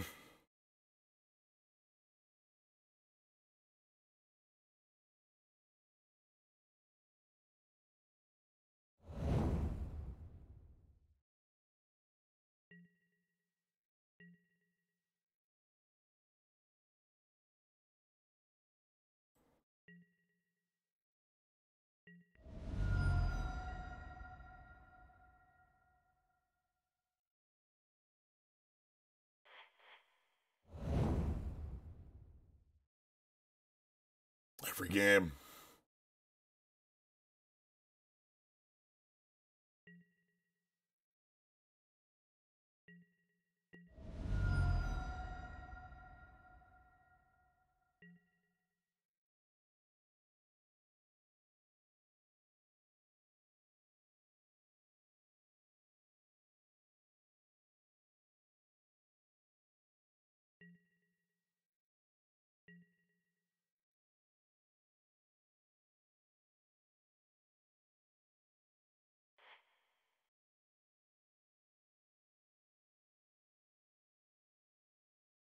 I'm going to make an argument here. Never mind. Okay, doesn't matter. I was actually going to say... Now you... Okay, that's not a May. All right. Oh, God. I was going to block with just this. And then, like, leave. Yeah. And if they ride it down, like, that's half their mana for the turn, they'd have to make a chump blocker. And then hopefully any land we draw would be the ability to actually play Tristani Summoner. Okay. The deck functions. We're good.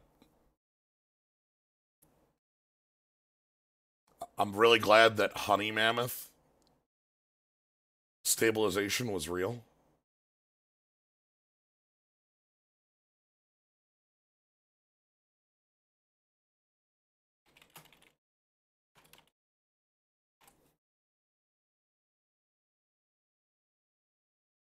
All right.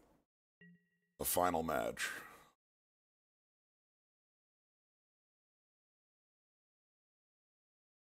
Harm's Way, they have to, like, know how to play, though, and that's difficult. Would you like to play first? Yes.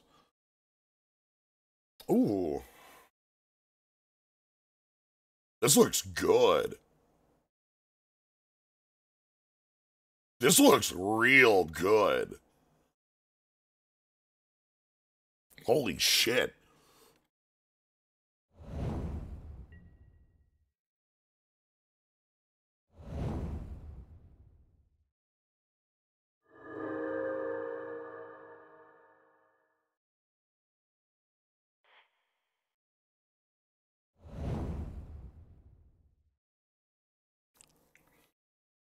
Okay.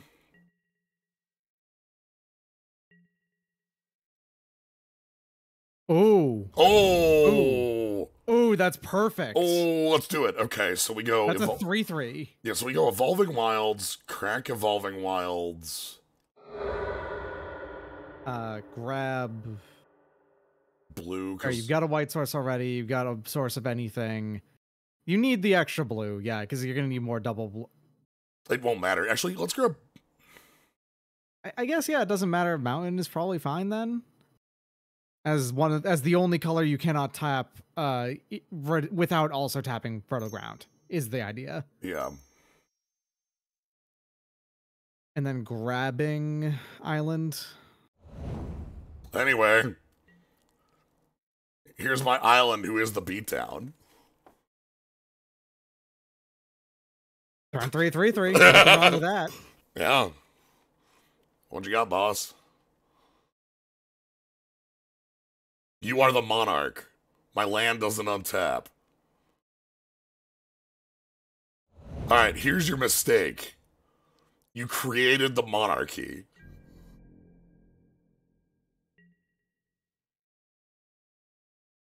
Would you like to know why that's a mistake? You have an unblockable creature? I have 3 creatures. Yeah. All I need to do is hit you with one of them. And one of them can make itself unblockable. Yes. So have fun playing removal.deck against me for that long.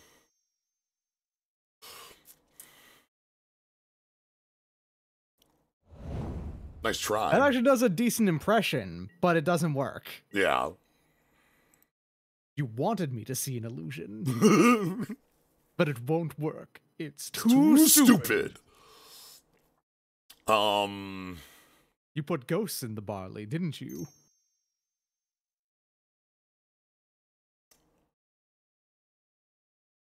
Black to lie. Fair.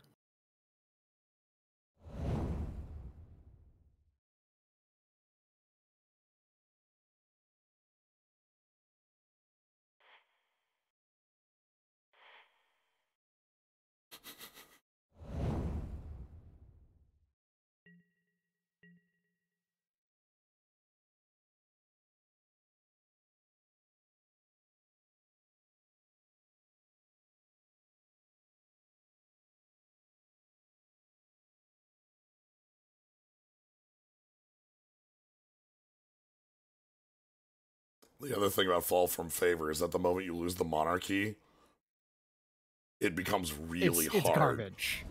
Yeah. So you had to work. What is the it won't work, it's too stupid thing you said referencing? Mm-hmm. Yeah, that's referencing Black Lion, which is Yes. something you shouldn't really go watch, except for like the highlights video, which is very funny. Yeah, basically. Okay, when you attack, tap target, sure.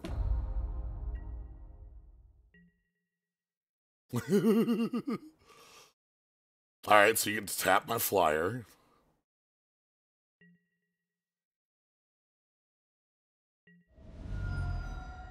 You steal the monarchy back. Uh-huh. Nice howling mine. Although it benefited them first, so it's not quite howling mine. And then I want...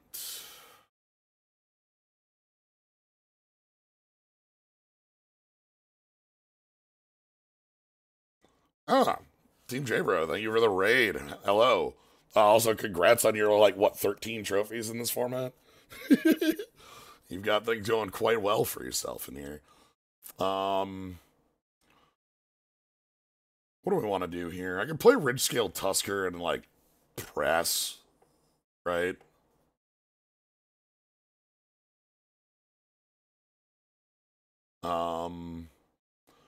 Can I play Ridge Scale Tusker and the Hoopy on the same turn? Hoopu, not Hoop. I say Hoopy. Sorry, that's not the name. It's a Hoopo. Yeah, River Hoopo. I can play the Hoopo and the Tusker in the same turn here. You can, yeah. You've got enough mana for it. I probably just do because it only costs three green, and you have 3 green sources. Yeah, well, 4 technically, but. So let's go. Yeah, hello. Having a 2/4 Hoopo, pretty good stuff. Yeah. And like, this lets me just push my advantage really hard. And obviously I'm stealing the monarchy back, so... River Hoopo is actually one of my, one of the instances of my favorite... Lead back Thopter and Hoopo. Yeah. One of my favorite like genres of Magic card of that's basically just a real animal and they put fantasy stats on it. For some reason, this bird can get into a fight with a couple of grizzly bears and survive.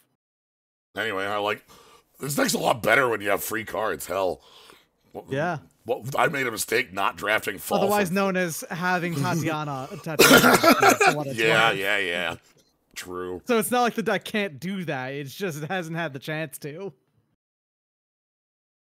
But yeah, we are having a good time in the artisanal cube. Our opponent is trying to be more monarch than we, but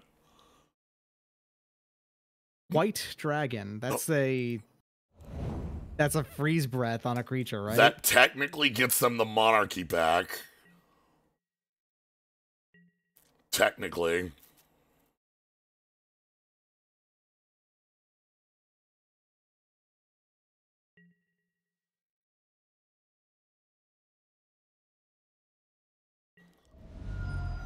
Okay, you're the monarch. Have fun.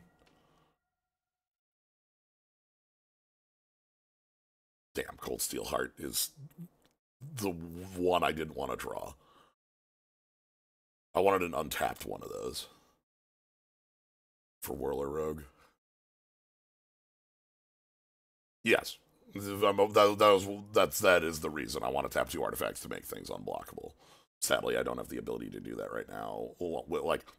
I don't have the ability to do that without giving up one of my Thopters, which is probably still good enough to do. Like, hitting them for 5. I can't do it twice, either, which was the other half. You can play the Etched Oracle, can't you? Can I play the Etched Oracle and still leave up Frilled Mystic, which is the other? Yes, I believe so, because...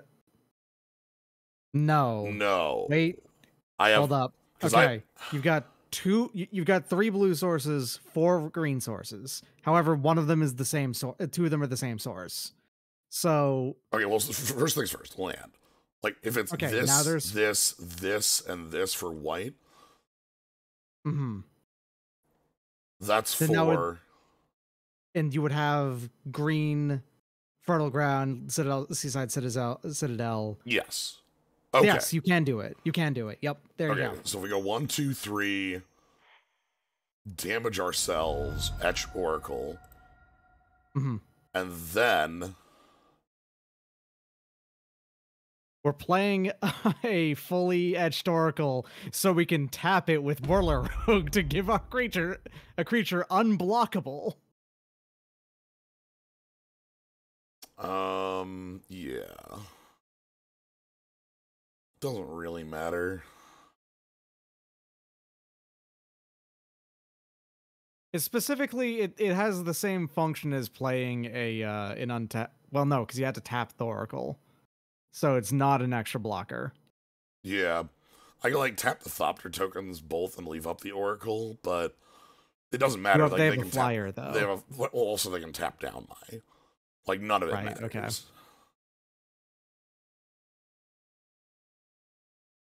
Okay. So the long and short of it is there actually wasn't a way to keep the Monarchy this turn. But you got best like color availability and like mana usage out of your hand. Yeah. So well, I feel like this was still the correct play, obviously. The other thing we have is that our opponent's on 8, and I can make an unblockable 5/5 and an unblockable 3/3 next turn. Yes. Also, so they have to kill the Whirler Rogue now. Like that's required. Which good luck. Damn. You're behind 7 shields. Yeah. Alright, so I just don't counter it unless it's relevant. Yeah. Like, it just doesn't matter. You have a game-ending threat, and these would be able to defend your game-ending threat, which is more valuable than not dying this turn within reason. You know what I mean? Yeah. So, like, if they just attack all in and, like, put me to 4, I just take it. I don't do anything. If they... So we'll evaluate post-combat here. So here comes 7. Tap down the Thopter token, which is why it didn't matter what we tapped. We go down. They get the Monarchy back. They have 8 cards in hand. They have 8 cards in hand. So they're playing something. Yeah. Land, I assume. Yep, there's land.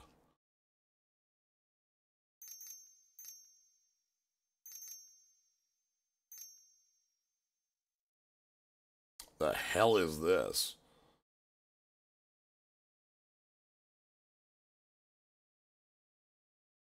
Irrelevant. Yeah, that doesn't do anything. And Spectral Procession with Convoke instead of the 2 cost. Yeah, it's a cool card. Good card. I don't counter this because it's irrelevant. Yeah. What you would do is counter the 1 mana healing salve or something. Yeah, the swords to plowshares, right? Yes, that's it. Yeah, the swords to plowshares is what you would counter here, and not this, because they're dead on board. Like and there's no real way they can stop that. And there's no way on board that they can stop that. Yeah. So. No reason to pull the trigger because they're sitting on Ephemerate to... Okay, I see. Show them Mana Leak.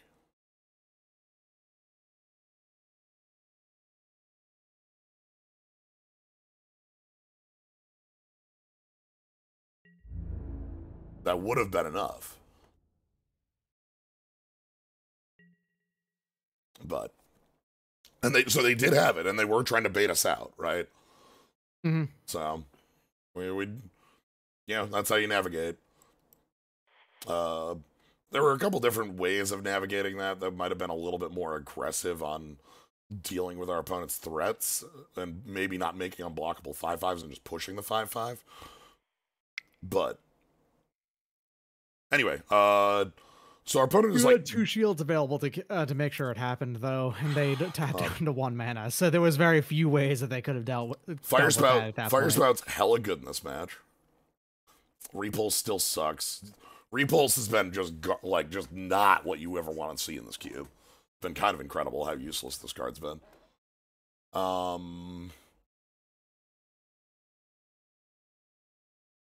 Nessian Asp or Charging Monstrosaur would be real. This is like a a threat they're not going to expect is sort of the idea. Yeah, that's actually pretty real, and you have very consistently had red mana available to you. Yes. Sky Spawner and Chemist's Insight are also both like realistic inclusions to move back in. If I was rebuilding this deck, the repulse would just be Chemist's Insight. I'd also reconsider the Monstrosaur as well, but Etched Oracle as an artifact without text. Swap the agent for the negate. 2/2 on the ground seems irrelevant, huh? I like that. And obviously, if we add the negate, the Shardless Agent becomes like the most useless card in the universe. This is fine.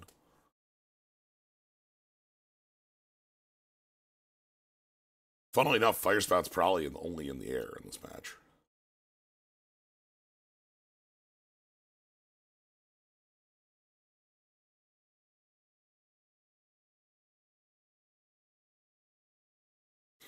I'm gonna play Prismatic Lens on 2. Yeah, that's fair. I might play Florahedron as a land.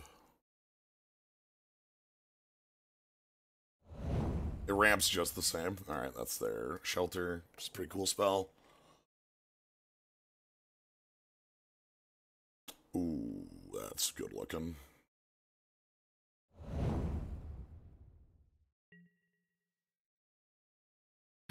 Here's a solidly powerful own goal. I'm gonna put Fertile Ground on my Evolving Wild so I don't have to tap. Oh no! It has to produce mana first. Own goal?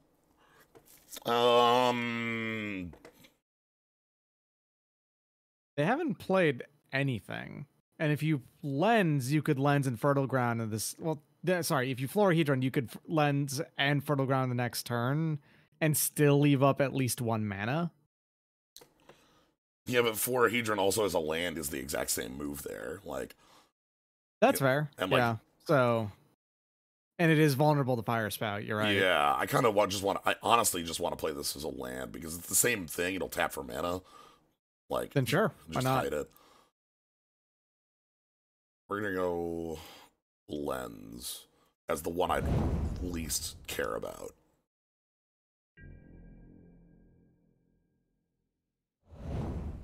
Okay.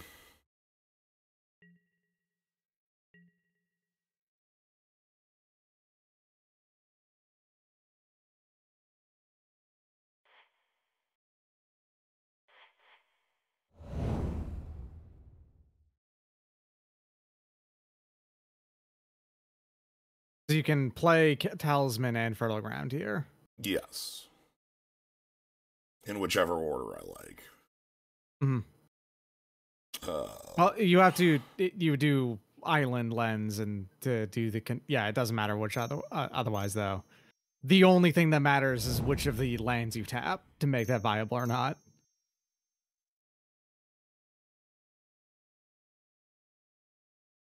All right, ramp to the moon. I want them.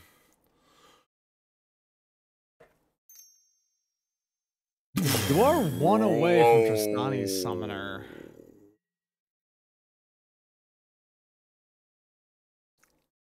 That is Mom. Yeah. Fuck. Do I need a 1-for-1 on Mom? If I don't, like, it's... I think I need a 1-for-1 on Mom here. Okay, I'm thinking about the specific... Here's the thing, though. I think you can wait to 1-for-1 on Mom. Because Fire Spout is 2 colors. Mom can only give something protection from one of the one color. That is not how protection works. No. It'll protect the thing that she protects still would be fine, but Fire Spout will still kill Mom. Yeah, but what if, like, Like, she just targets herself. Then you still kill the thing that you wanted dead anyway. I know that keeps mom alive. Yeah, but now I'm handing the choice to my opponent. I guess. I'm just saying I don't think it's as important as it... I'm 150%, like, this card needs to die. Like, the big problem is that if mom sticks, I will never be able, like, say they play Cloud Goat on 5, I would never be able to answer the 5, and then they'd be able to ephemerate it, and then they'd be able to, like, so on and so forth. Here, they Cloud Goat on 5, and I'm just gonna freaking counterspell this idiot.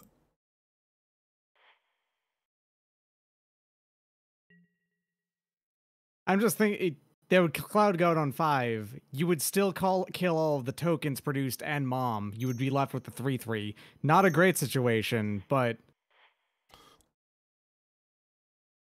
Yeah. The other bit there is how the turn lines up. Like, right there, I was able to play 3 and 3, which I guess I didn't mention there. Would my other play would have been, like, Cold Steel, pass with the counter up, or, like, Tusker into nothing. Whereas here, like, if I Tusker into this board, like, what do? Okay. Oh, boy. You build your own 4/4, who cares? Buddy, I got really bad news for you.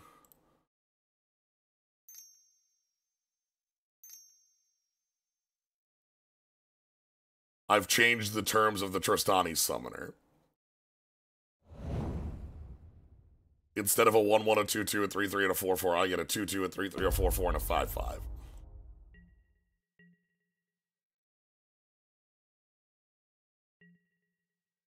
Yeah.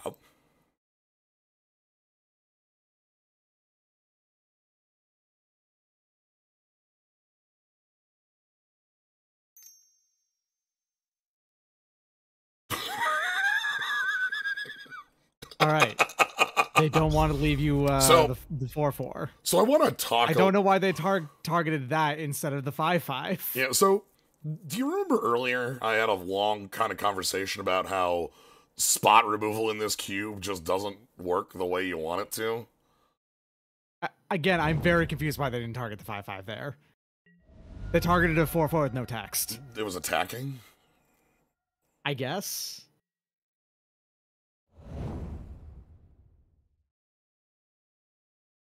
It was definitely going on Skull. Like, that's all I can think of is it was attacking. White Dragon Pass, yep. That is enough to stop me from making combat happen.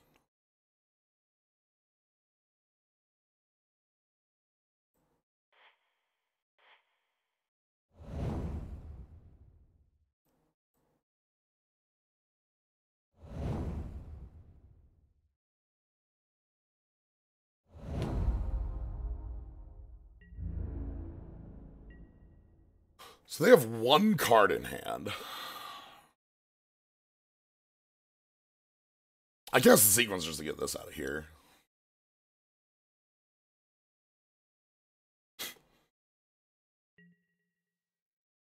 So oddly, the other side of the bit with how Firespout landed. Oh my god, the best draw.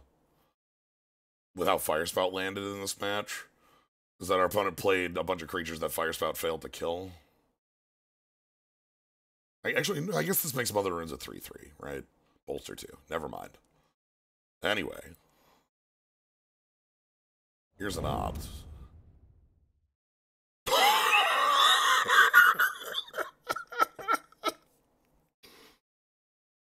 Seems alright.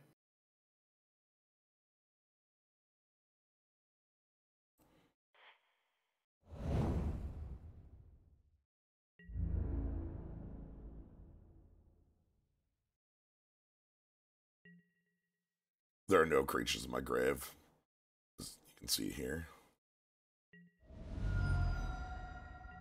So I have to do it here.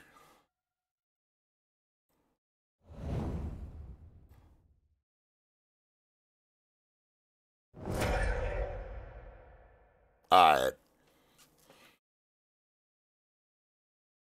If I had any creatures already in grave, we could have just killed it pre-combat, but obviously it was unnecessary there. Anyway. All right. So you won 2 Yep. We matches out of 3. Yeah, we lost to the opponent who had our ass. The like gruel ramp deck that just kicked our teeth in.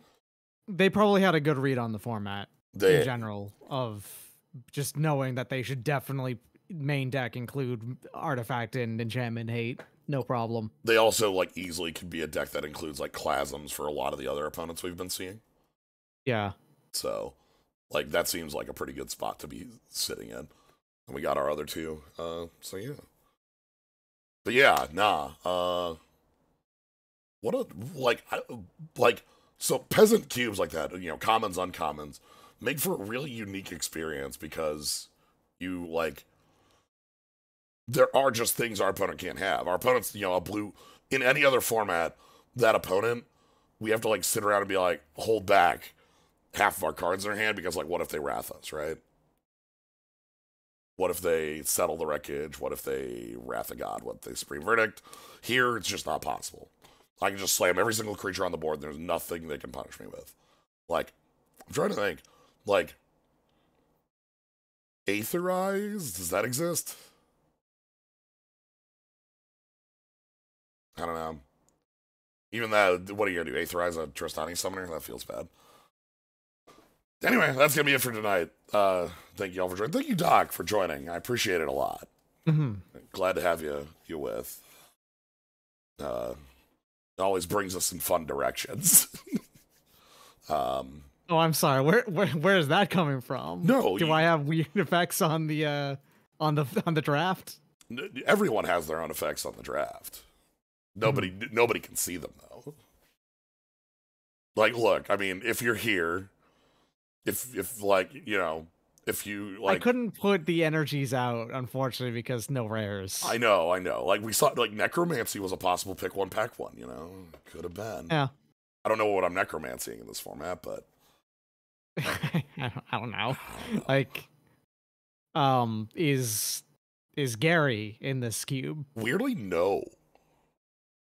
That actually makes sense to me because it's a single card that defines an entire archetype. It's like too much, right? It's too much build around of a single common common and or uncommon depending on what printing they would put in. It's too in a singleton format and with no other devotion like boosters. It's too much of a single card. And on top of that, like a lot of the heavy cost black like devotion cards are also at higher rarities, you know? Yeah, and like they've also the other bit is like there's also a pretty hefty like blink sub theme in white, which and so like, that might actually be too much. Where like you just play Gray Merchant untap, and then your opponent takes 16 because you blink it twice, or whatever. Yeah. Perhaps, I'm not sure on that, but I'm sure one of the strongest creature commons ever printed, maybe. Gary is good. Yeah, what a weird one. There's a reason it was an uncommon in its second printing. Did you know Gray Merchant says each opponent? It does, yes. I was aware of that. Dumb as hell. Like, like Theros, just, you know, two-handed giant is not a format that's real. Because I'm on a black and win. Yep. So, but yeah, anyway, that's going to be it for today. Thank you all for joining. There's likely not going to be a stream tomorrow. I am going to be doing, when I get home, I need to spend a bunch of time doing hardware upgrades on the computer. And if I know anything about that sort of stuff, is that, like, just... You're going to be there the entire day. Just plan that it's the entire goddamn day. Just plan for that. Yeah. So... it took me 7.5 hours to assemble this PC and then another 4.5 to get it working properly. Yep. Goodness. So yeah, so no stream plan tomorrow. Lightning Returns continues again on Thursday. Tales of Rise on Friday. And then this Sunday is the one Sunday we're taking off before we start up Lost Odyssey. Vpriz and I are starting that up on the 31st. So, anyway, what do you got going on, Doc? Marathon next week. Cool. Starts exactly next week, so there's that. All right. By that, I mean 6 days in a row of 8 hours at least, and then capping it off with a 16-hour marathon is what I really mean to say. Oof. That's on Halloween. That's going to be a good time. All right. Long Halloween. Mm-hmm. Exciting. You can check that out over at the Sword Zone. Sword.zone. Sword.zone. Anyway, that's going to be it for tonight. Thank you all for joining. Have a good night, everybody.